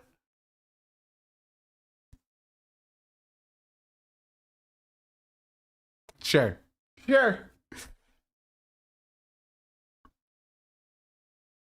Why would you say something publicly and then say the exact opposite thing privately? It gets even worse because not only... But she's correct, right? That it's not her job as the child to say, hey, by the way, I'm 16, right? If she says, I'm a junior in high school, like, is it the job of a child, right, who's talking to like a pedophile in person to be like, by the way, I'm a literal child, so what you're doing right now is pedophilia when you try to lure me into your van, good sir. Like, no, that's not the job. The job is on the adult in the situation to not do that.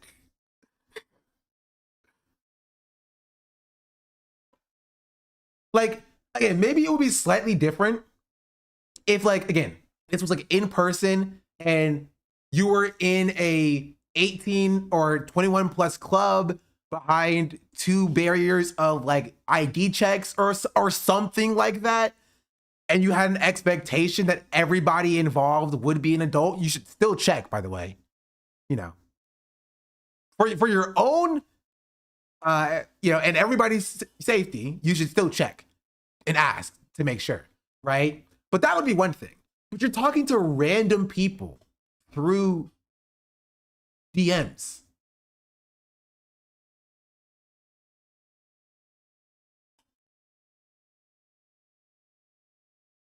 You're talking to random people through TikTok DMs, bro.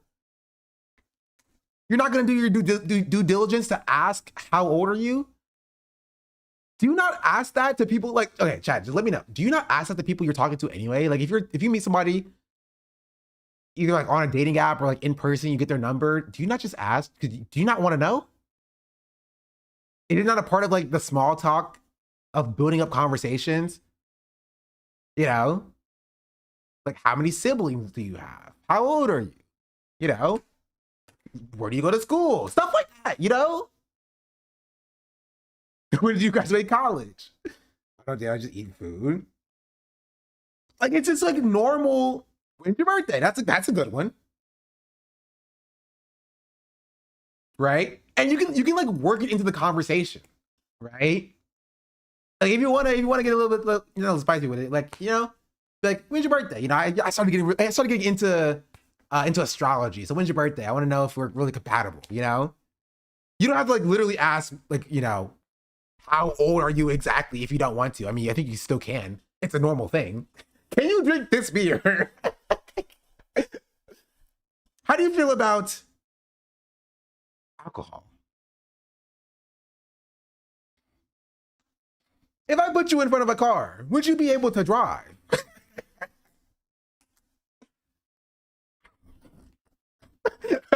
Paw Patrol fan? That's so funny. We relied to witness 9/11? That's crazy. What was your favorite TV shows growing up? Yeah, the Teen Titans or Teen Titans Go? Is that Teen Titans Go? Nope, out of there immediately. Oh, what Power Rangers season you grew up with? If you said Samurai, you're out of there. You dabble in Bluey. You learn to write in cursive? Okay, that would get me out, to be fair. Arrest your stuff with the answer is Teen Titans Go. Never watched Power Rangers? To be fair, you're not staying anyway if you never watched Power Rangers. Have you ever watched the show Reading Rainbow? PBS. Ring any bells? Right. The conclusion we can come to is that he didn't care to figure out how old she is. Like, he didn't care.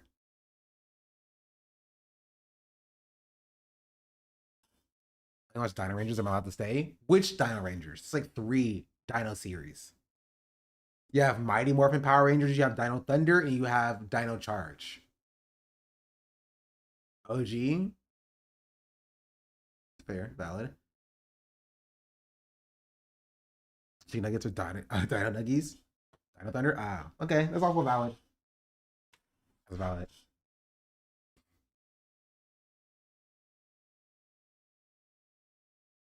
Were you aware that you never said your age one time in the interaction, but you would intentionally slide up on flirty DMs that I would publicly post to try to fucking bait me? So I was like testing to see that I wasn't going crazy. So he had. Well, I'm sorry, bro. If you got by a 16-year-old trying to bait you, you get no sympathy from me. I'm sorry. I'm sorry. Genuinely. This will never apply in real life. If a 16-year-old walked up to you in real life, was like, hey, I'm a junior in high school, want to come back home with me? If you get got by that, you should go to jail. You should go straight to jail. You can't be like, oh no, officer, you don't understand. She was trying to bait me.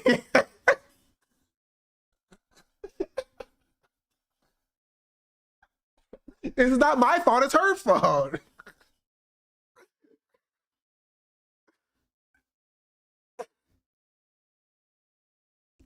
I come on, bro. A screenshot on his story of like all the thirsty DMs he was getting, because he gets a lot of them. And I swept up on it and I said like, oh my gosh, like I have so much competition these days. And he was like, don't worry. It's so obvious you never cared about the truth. You liked a comment under your video that says, who gives a shit about my response? Who gives a shit about the actual truth? Because he's done now. Wait, what is this?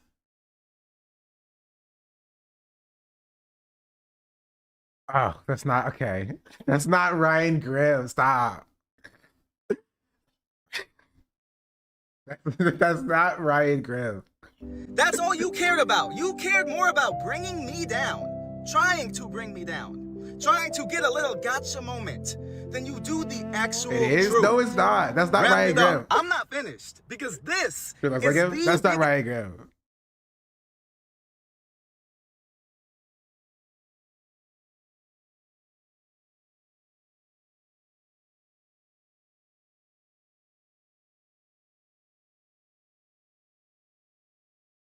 Was in good company. I don't know the Destiny thing. I did see this comment. He's like, "You've been outspoken about feminism. I trust you on this, Archer."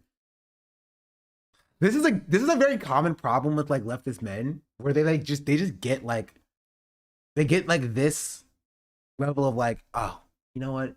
You could never do this to me. You could never do this to me because I like your commentary.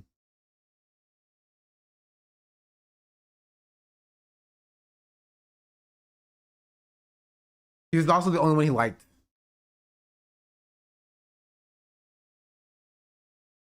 Can we normalize people saying their ages, please? Bro, it's a child. Let's normalize asking people their ages, baby. And like, don't flirt with people who say they're juniors in high school. I don't know. Hey, leave the vertical video alone. I designed it myself, okay? Gosh darn it. I think it looks great. It looks great, right? Right, guys? Right, guys? It looks great. Right, guys? Here, I can do this. Boom. Now it's centered on the screen. Right, guys? Right, guys? Right? And honestly, it's kind of useless if nobody ever gives me 5 subs. Also, I don't even know if it's still going on. It is? Oh, okay. Anyway, that's the Archer thing. I don't think anything's gonna happen to him. People are gonna defend whoever you like. It's team sports, bro. It's team sports. I hurt my arm. Final thoughts. I don't have any final thoughts. I said what I wanted to say. What else is in my title? I was about to go get that. I think for the if I get the sub. Oh, it did still work. I gotta actually get the sub. W. On these, I think for the if I get the subs. It does work. W. We take those. We take those. Collecting class. Thank you. I have to listen to Plato's 2nd and 3rd and 4th book on my walk to class. To be fair, I don't have class for another 2 hours. Like 2 hours and wait, 12. 1, 2, yeah, 2 hours. So I can stay for like another 30 minutes, but I'm tired. I live like a capitalist I every think I said single all day, my Shank. piece. I live as a Also, did y'all see the news about the Wire being propaganda? That's the thing that happened. Ninja3 just subscribed. SDAB comfy.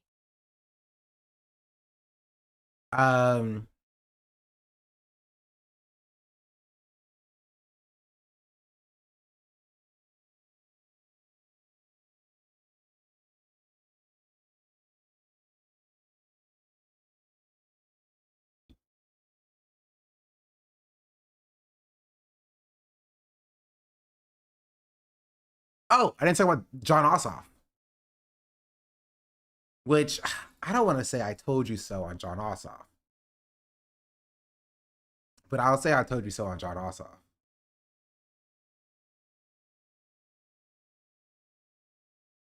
Also, Lyra Cassidy for the if I get the subs as well. +1. And him thinking for the 19 months. High train has started. Whoop, whoop, whoop. Beep, beep, beep, beep, beep, beep, beep, beep. Also, Dalek Straight thinking for the 12 months. Apex Swizzy thinking for the tier 1. And Gustamantis thinking for the 14 months. W. Where he's talking about Hasan? Because everybody's talking about Hasan, bro. Hasan eating out of his face, again, defending libs, thinking that they won't backstab him. Senator John Ossoff condemns Hasan Piker, pressing on Piker's remarks. Ossoff said that through a spokesperson that the Democrat unreservedly rejects reckless and dangerous rhetoric, suggesting that the policy advocate, saying that policy advocacy invites violence against Jewish community or any other community. This discourse is this discourse is so funny. You've probably thinking of it 37 months. This discourse is so funny because isn't it like a very big point of the JVP, which is Jewish Voice for Peace? Isn't it like entirely about like not in our name, which is like don't use Judaism as a reason for the genocide, and decouple Judaism from Zionism as an ideology because they're not the same thing? And isn't that just exactly what Hasan said? Why is everybody just like acting like Hasan was like doing like violent rhetoric? He was just saying that when you couple Zionism and Judaism together, people are going to associate them as the same thing. And so when they commit acts of anti-Zionism in their brains, they're going to be doing anti-Semitic acts, thinking that they're going to be doing anti-Zionist acts, right? And what we should be doing is decoupling them, right? So that you know, they don't get like lost in translation because they're not the same thing. Maybe people have said this. Yeah, this is not a new take. Even Zionism was more measured than this in its conception. Not defending this philosophy either. Yeah, it's a very like very weird thing. Dana Bash said literally said to Netanyahu's face that it makes American Jews less safe. This is why I'm crazy, because like I feel crazy. Did we get into law school? I mean, depends on what you mean like getting into law school. I haven't applied yet, but my score is decent. It's good enough to get into a law school, I will say.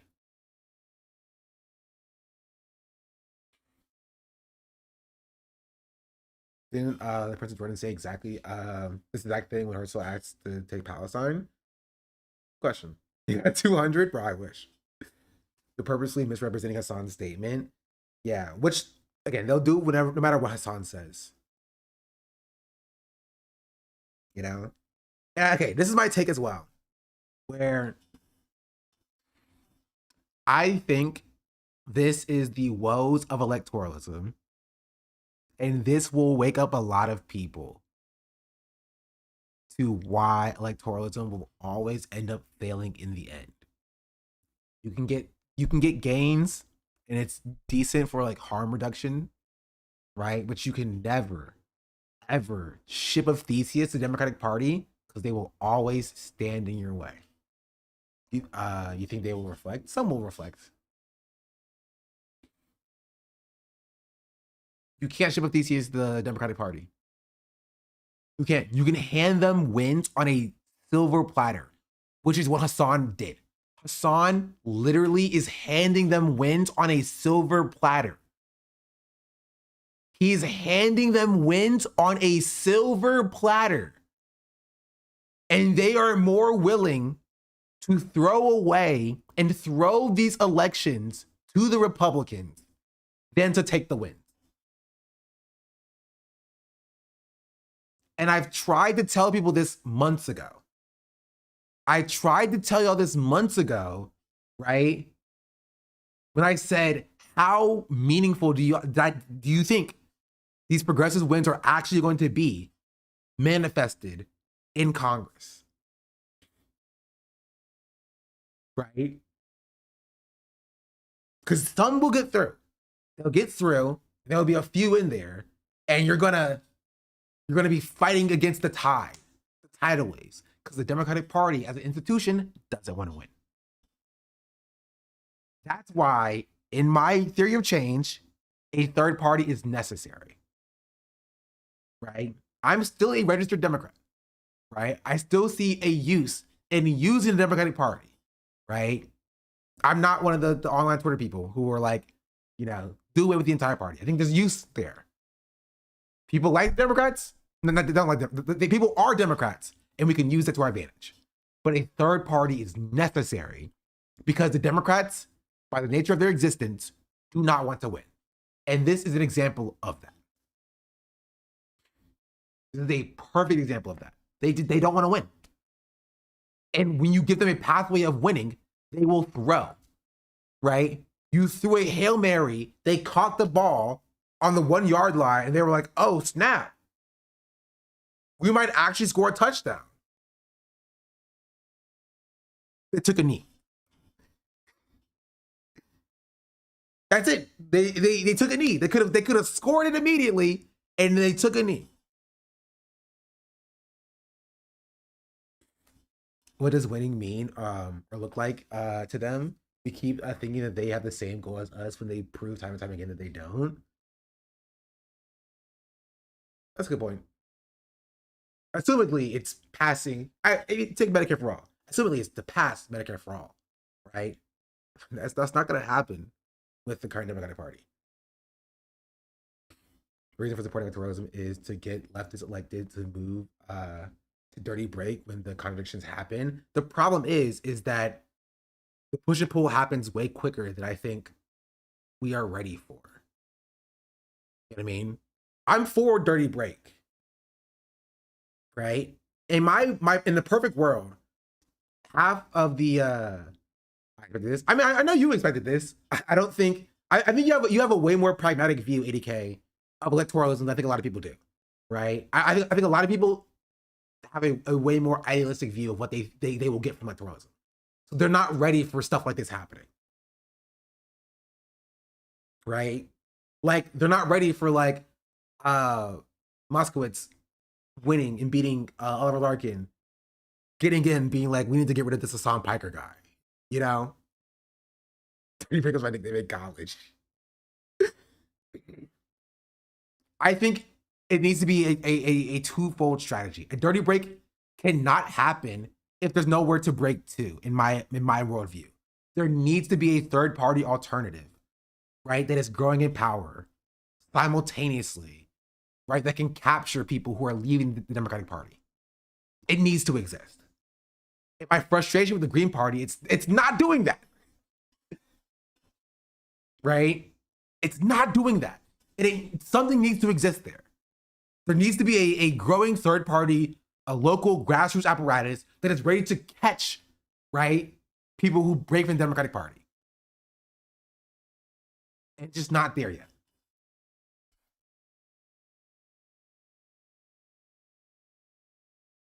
And that's my frustration. That's my frustration.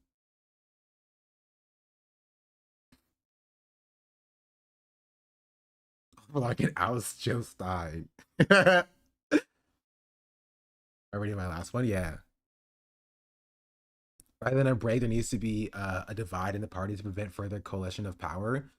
They want us to be divided when we need to give the centrists nowhere to reside. Hold on.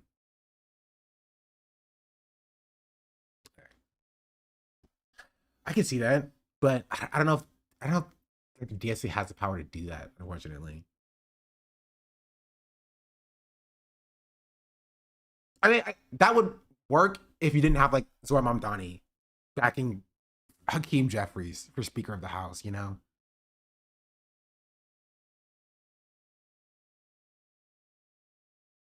Like we're handing centrists the power, and we're like, we'll get to it later.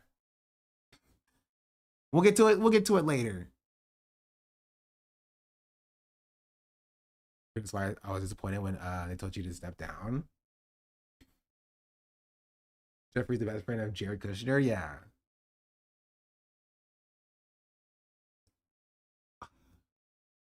Okay, centrist, I'm sorry. Oh, you're in good company. But like, I don't know. You know what I told you about? Like, there will not be a there's not going to be a progressive challenger for presidency. AOC is going to run. She's not going to win. It's going to be Kamala Harris. I'm sorry. I know everybody hates it. We're gonna be stuck with Kamala Harris, bro. It's gonna be Kamala Harris. Do you think Kamala's gonna win? No, no, I don't. No, she's not gonna win. We're gonna be stuck with freaking JD Vance. I think she will. I don't think she will. I think if she ran against Trump 3, she would win. I don't think she's running against Trump 3. I think she runs against a competent Republican and she loses. Harris or Newsom, they both suck. Which one do I prefer? Neither of them. Which one do I think will win? Neither of them. JD Vance ain't running. I think Marco Rubio. She gets thrashed by Marco Rubio. I'm sorry. She legitimately gets thrashed by Marco Rubio. She does. She does. She does. She's just unpopular. She's not centrist enough to get centrists out to vote for her. JD Vance is, which I guess, not JD Vance, sorry. Gavin Newsom is.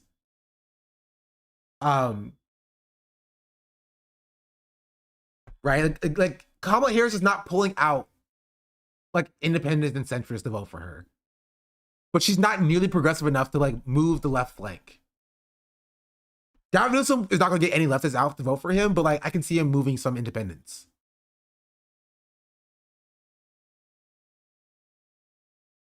Hold on. I know. We're going to be stuck with Gavin Newsom though, or JD or Kamala Harris.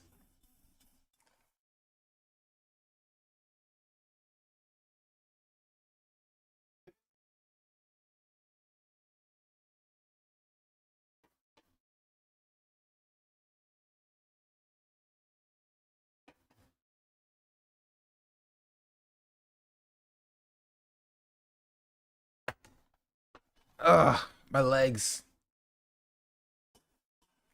I guess we'll see. Who do you think it will be? Genuinely, chat. I hope I'm wrong. This is not a moment where like I am like, oh, this is a Sean is always right kind of thing. No, I genuinely hope I'm wrong. I hope that I'm incorrect. But the progressive movement does not have a challenger. It just doesn't. Third party Tucker, I'm calling it now. No third party's winning in this country. Use some Steyer ticket. Steyer is not being VP. Vote.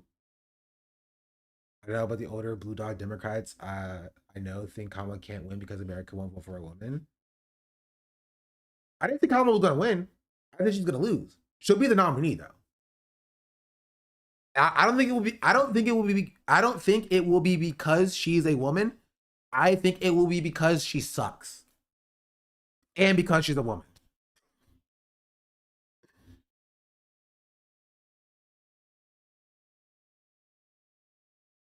And black. Well, I think it's because she's a black woman.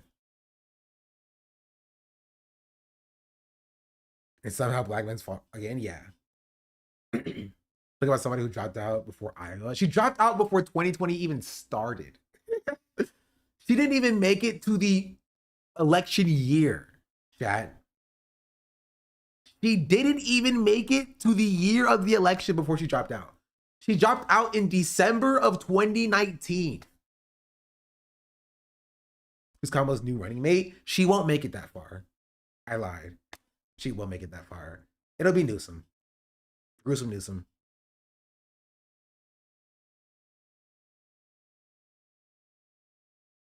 Pritzker? Nah, they'll sideline Pritzker. Josh Shapiro? No. It won't be Josh Shapiro. You may think they're going to double down on being pro-Israel. And they will. They still hate Josh Shapiro, though.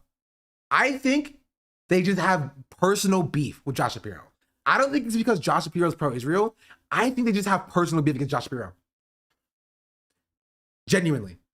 I think there's some interpolitical stuff, right? Interpolitical discourse around Josh Shapiro just being disliked. The Kentucky governor, Andy Beshear. When is he up for re-election?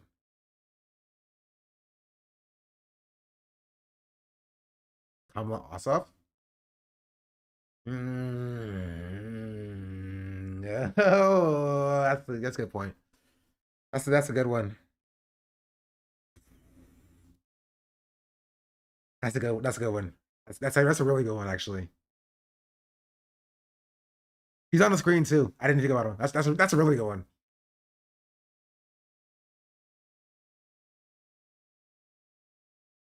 You guys hire me? No, that's a really bad option. It is a really bad option, but I think it's a good thing that you said because I think it's what they would go for. Graham Plattner. Touche. Touche indeed. There's no good option here. Not to spam, but if you wanted the census vote, you put up Duckworth. Tammy Duckworth? But nobody knows Tammy Duckworth, though. Tammy Duckworth is not pulling out people to vote for her. You know? Nobody's like, I'm going to go out to vote for Tammy Duckworth, you know? I would say if Tim Walz didn't have the new ICE, like the ICE controversies around him this year, I'd say they probably try to spin the block on Tim Walz for something. But like, I don't think people like the way he handled ICE. They're not doing Pete for anything, chat. Pete's not getting anything. They're throwing Pete a cabinet position to keep him busy. Cuomo RFK.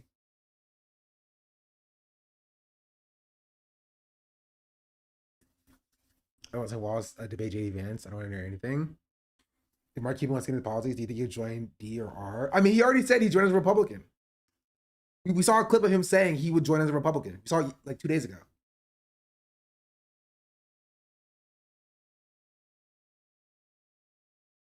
Kana AOC. If you think that Ro Khanna or AOC have even a slight chance to even get close to the nomination, I'm sorry.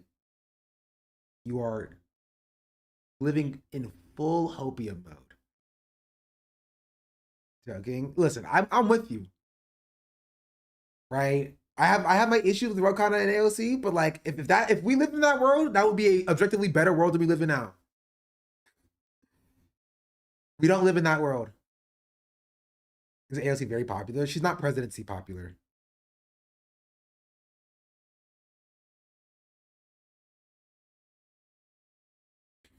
I lose Optimus Prime before Trump. Listen, I can't speak to that. Curtis Leland, Adam Freeland? True. Run Bernie one more time.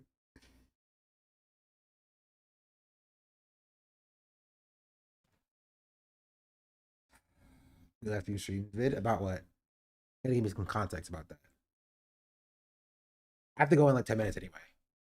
Like Gary, Indiana. Ah, I see. We talked about Gary, Indiana in my class yesterday. She's pretty close to presidency popular. I think you are also living in hopium mode.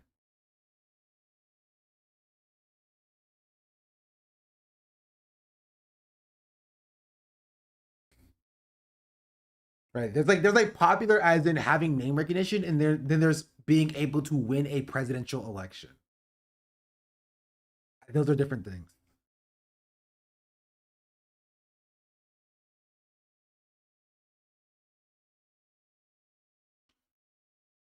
I don't think she's unpopular.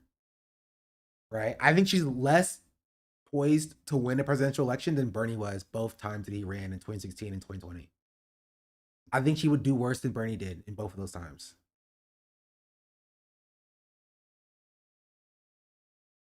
It takes time to build that power, to build that organization, to build that infrastructure. It just takes time, right? She's a poster, and it takes more than just posting, especially in the South. He does not have nearly enough presence in the South to be able to build that momentum.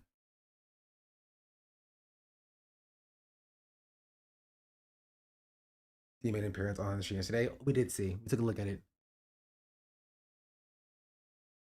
I still have beef specifically with the fact that Hasan stole my slot.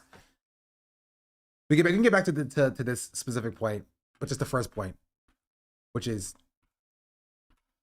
I told this story before, which is Hasan stole this from me. I was literally talking with this person, with Maya, and she was telling me about how NBC wanted to do a profile on me, about how they were gonna send out a camera crew to like do like an in-person shoot about what I do as a Twitch streamer, and all of this stuff. I was like, yeah, that'd be sick.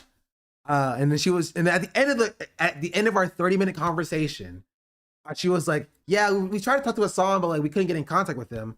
I was like, oh man, that sucks. Anyway, fast forward to 2 weeks, I heard nothing about it. She gets back to me. She's like, hey, we're gonna move it to a virtual thing. I was like, okay. We did a virtual thing for about like 45 minutes to an hour. Fast forward a few weeks later, she shows up on Hasan's stream in person doing a whole day in the life of Hasan Piker thing. I was like, that seems familiar. That person was a little bit familiar. And the thing aired, right? The thing aired, and then my segment was actually this part. We're on one specific person on this site. Good morning. Good morning. Hey guys, so Hasan Piker's channel is called Hasan Abi, and he shared with me that a lot of his audience members are feeling frustrated right now with all the ups and downs of this political year, but they're still wanting to stay informed and keeping up with him in a non-traditional way. Take a look at some of our conversation. Hasan Piker is not your typical political commentator. Yeah, I am being patronizing. I don't know who the you are. You might think of Twitch as a site for gamers, but now millions of people also watch streamers watching the news on the platform instead of traditional TV, and 70% of those users under the age of 35. Hasan is the biggest political commentator on Twitch. And that was it. We talked for an hour. Hasan was like 5 minutes of that hour. I talked about how I got into doing politics on Twitch and my story and my journey.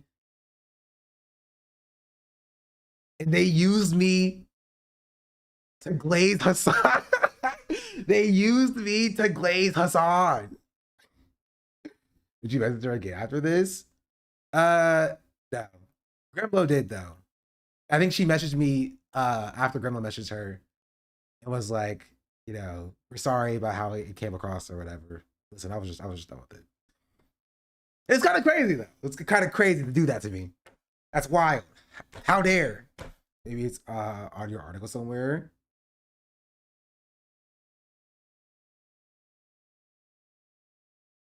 Yes, I'm speaking on everyone with a microphone after this.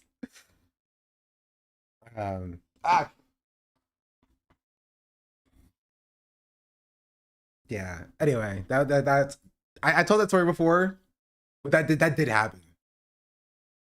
Okay, don't do this to me. I know what this is. Why would you do this to me? An appetizing food in the 7 seas. There I am, Gary. There I am. We start with a fresh patty, grilled and juicy. Add some crisp undersea veggies and cheese, topped off with secret sauce and some buns. Voila! A Krabby Patty. I want a Krabby Patty. Me too. How are you liking them Krabby Patties? Crazy. Instead of Twitch streamer under your name, they just put Hasan fan. Wait, did they actually? I can't tell if you're trolling me or not. I can't tell if you're trolling me or not. So Hasan Piker's channel is called Hasan Abi, and he shared with me that a lot of his audience members are feeling frustrated right now with all the ups and downs of this political year, but they're still wanting to stay informed and keeping up with him in a non-traditional way. Take a look at some of our conversation. Hasan Piker is not your typical political commentator. Yeah, I am being patronizing. I don't know who the you are. You might think of Twitch as a site for gamers, but now millions of people also watch streamers watching the news on the platform instead of traditional TV, and 70% of those users under the age of 35. Hasan is the biggest political. Okay, it just doesn't say anything. Wow. We started the 73. Yes, I'm 90 years old, obviously. On the inside. On the inside, I'm 90 years old. Anyway, no beef. You know what? Gosh darn it, this reinvigorated me. I'm going back to law school. I'm going to law school. Gosh darn it. I'm going to out-credential Hasan. He can't stop me from out-credentialing him. I'm going to get my master's and get my JD. He can't stop me.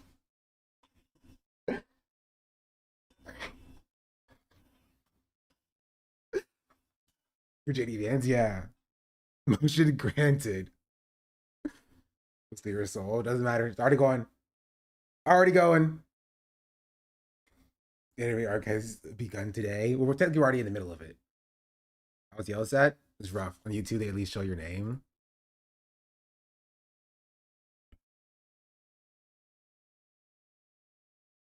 Commentator on Twitch. They do it. They show my name on the YouTube. They cut that out for the actual main feed. Political commentator. Oh, that's so racist. That's like Omega racist. Is the biggest political commentator on Twitch. If the goal racism, they just dropped my full government, my full John Hancock cock. Hello, Path. What's up? Hello, hello, hello. I hope you are well. I need another GQ article. I do need another GQ article.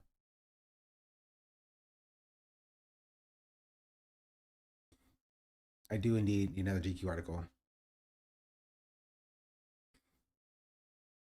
Okay, what we're not gonna do? No discourse about my last name.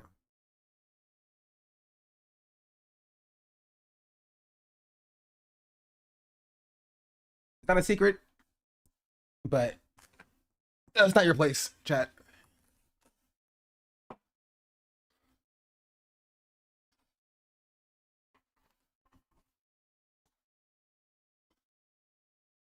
Anyway,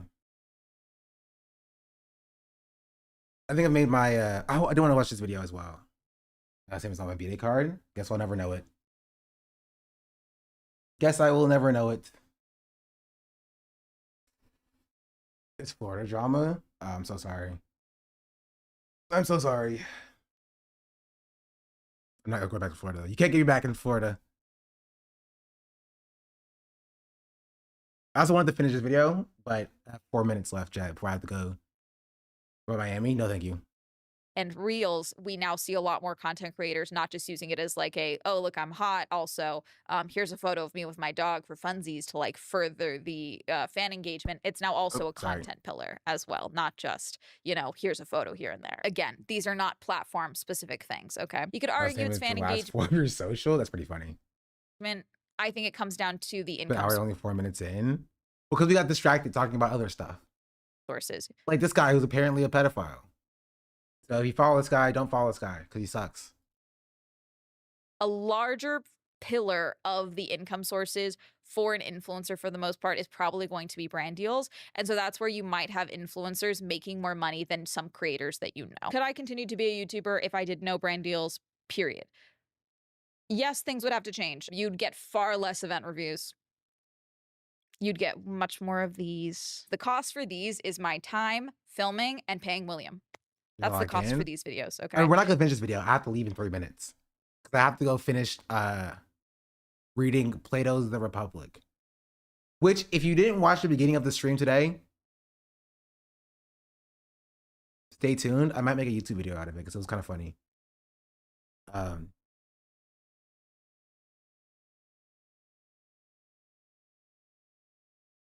But yeah, it's beginning. It's pretty funny. It was basically me giving a recap of what happened in Plato's Republic. But like in modern terms. You know what I mean? I think it's pretty good. I think that's a niche that I have not seen anybody do yet.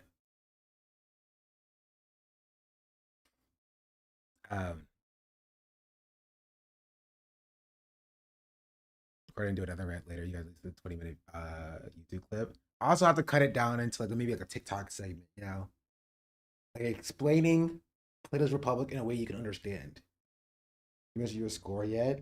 Yeah, I got a 162, which I mean it's alright. It's okay. Put it on the threads as well. Yeah, listen.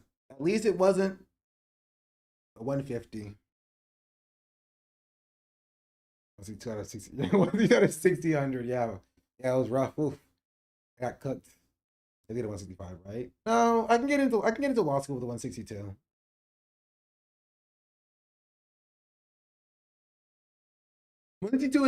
Is a decent score.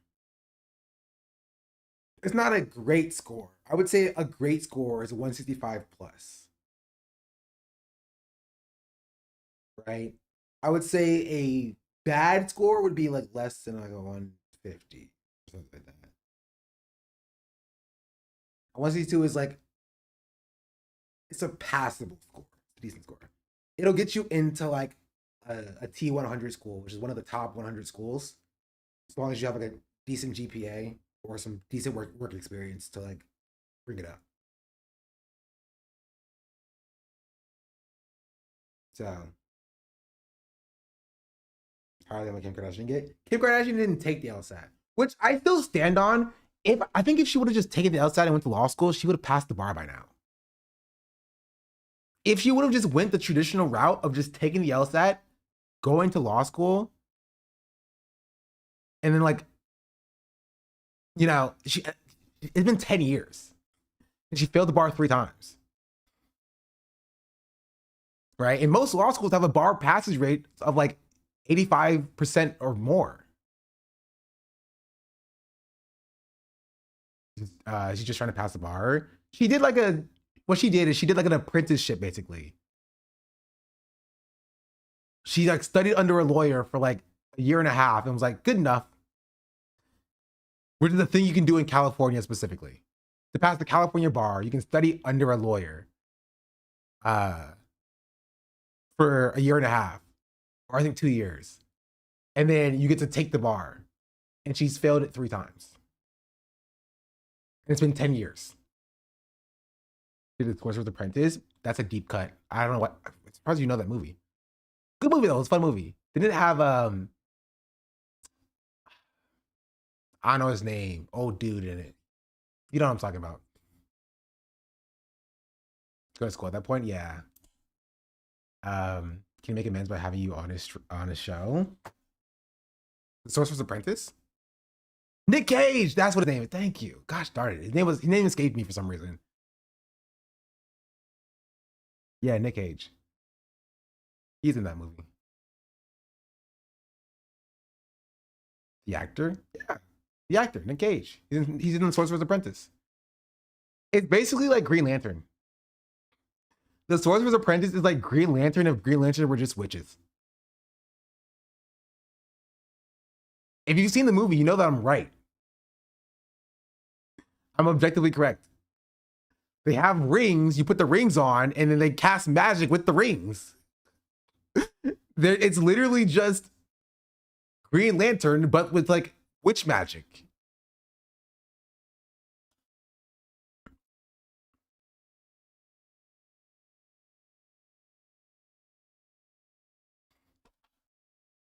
Oh, anyway, sorry. It's 12:30.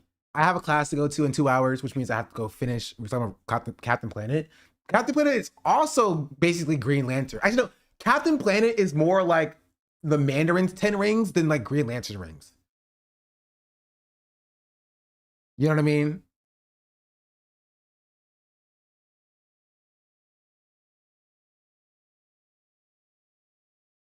No, I mean kinda. When all 10 rings, yeah, more Shang-Chi than like Green Lantern. Because when all the rings come together, it becomes like a magical effect. Captain Planet, he's a hero. Sorry. Anyway, that's it. Any final thoughts? In conclusion, I still don't like Ryan Grimm. And I will still stand on that. Oh, I ratioed this guy. This guy sucks. What I've learned is white leftists really like it when black leftists duke it out. Or when black leftists duke it out with black liberals.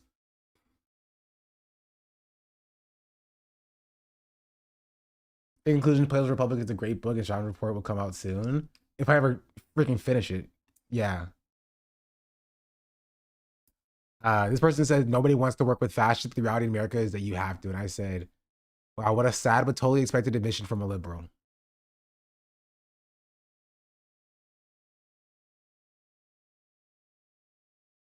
True. I live like a capitalist every single day, Shank. I live as a capitalist, okay? I live when I believe. You see a Brazilian student who got jumped in class for wearing Grand Platter tattoo? Send it to me. I did not see that now. I assumed it was just a totem cough. And it was totally unrelated from Grand Platinum.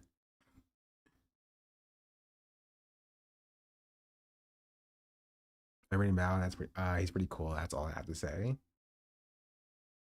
I can't wait for my class where we get to talking about Marx in my political theory class. I was literally a tattoo of Grand Platter's face. Oh, no, you're lying to me. Stop. Stop it. Stop it. You're lying to me.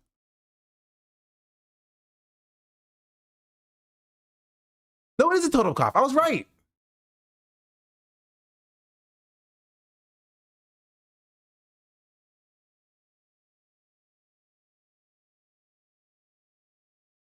I knew it. See, my BS detector is so ready. It's so ready. I was like, there's no shot that was real. At Federal University in Rio de Janeiro, Brazil, a student wore a t-shirt with an image of a Waffen-SS skull from Hitler. I love from Hitler. Like that's how to describe it. Not from the Nazis, but just from Hitler specifically. When I was about a t-shirt, he performed a Nazi salute. How the university showed up to beat down the Nazi, resetting his Aryan race. That is such a crazy way to describe. Resetting his Aryan race is wild. I don't know if that's translation diff, but that's so funny. That is really funny.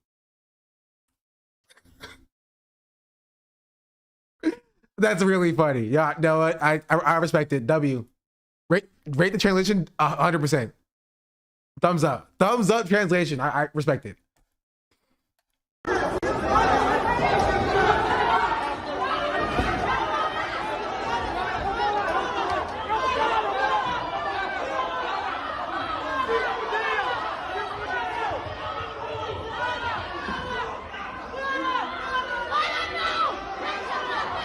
I'm sorry. So you expect me to believe Graham Plattner, Graham, get down. You expect me to believe Graham Plattner was walking around with this on his chest for 17 years, and at no point did anybody ever in his entire life stop him and was like, what's that? The same thing. Nobody at any point ever stopped and was like, yo, what is that tattoo of?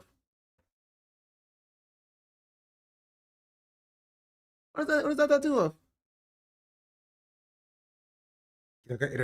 He was in Maine. He actually wasn't in Maine. Funnily enough, he was all over. I think it's a biker culture. I think you would still ask, you know what I mean? You'd be like, what's that tattoo of? Was he like, oh, it's just a skull and crossbones. Like I in a random tattoo shop in Croatia. It was right next to a random like angular symbol. It had like 4 different angles on it. Right next to a different one that was like 2 separate S's. That was kind of strange. Like lightning bolts. Right next to another one that was just like kind of like a circle with like a bunch of different like lines in them, like kind of like a sun. There's a lot of different symbols around that one. I picked the one with the skull, you know, because I'm a hardened veteran.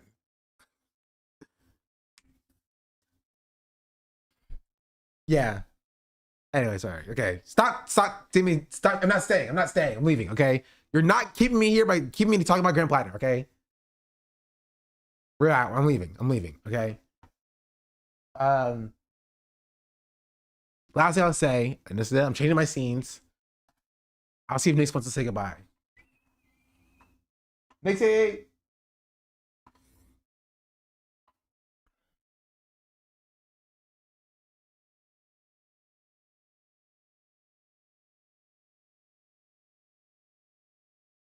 I live like a capitalist every single day, Shank. I live as a capitalist, okay? I live when I... Natalie Eros 3 just baby girl. subscribed. Wanna say goodbye? You want to keep talking come here. so bad, woo.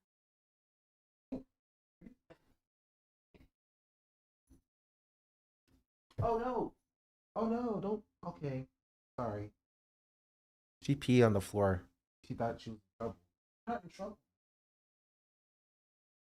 You want to say goodbye? High five. Right here.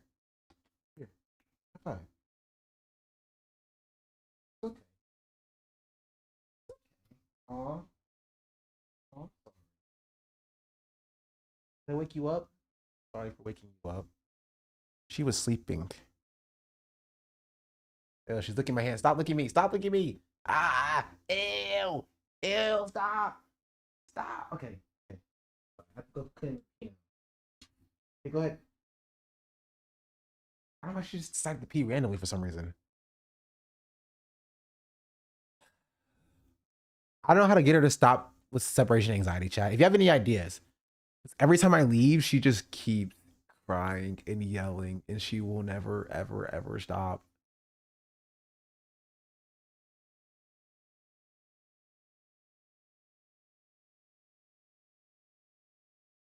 Get her in place. No, she's been doing it since my last place. Get her a cat. She will eat the cat. Get her another dog. They will both do the same thing. Then don't leave. I need to go to class. It's a non-negotiable.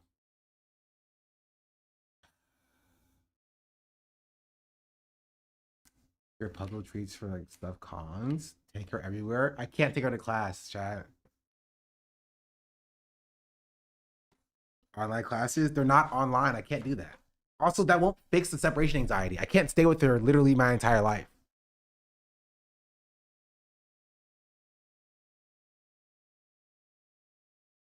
Let's see what we're seeing. I think trainers would suggest crating.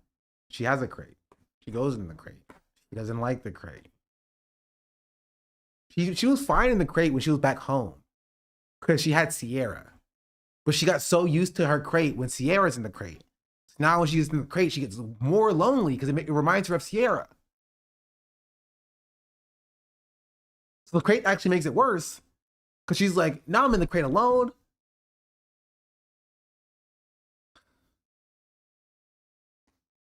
You're a chihuahua, she will eat the chihuahua.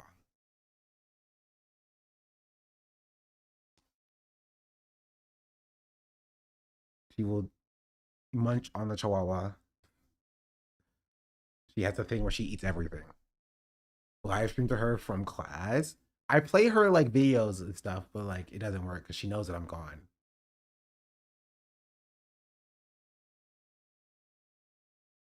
I think eventually she calms down and she settles down after I leave. But like, I don't know how long she yups, but she yups for a while. She's like, you put on your own YouTube videos? No, I put on other videos, like dogs doing stuff.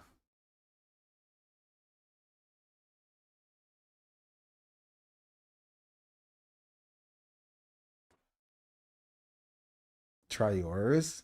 Okay, I put mine on today. When I go to class, which is where I'm going right now. Anyway, goodbye. Goodbye. Any cameras to watch her while you're gone? No, I do have phones I can set up as a camera. I'll look into that. Anyway, goodbye. You're not keeping me here, chat. Goodbye, vertical stream. How do I end this? What? That's not it. That's I didn't mean to do that. How do I end this? How do I end this? Stop. Oh. I don't know if that worked. I'll just do this. And then this, and then this. There we go. And then I'll just do this. And then this.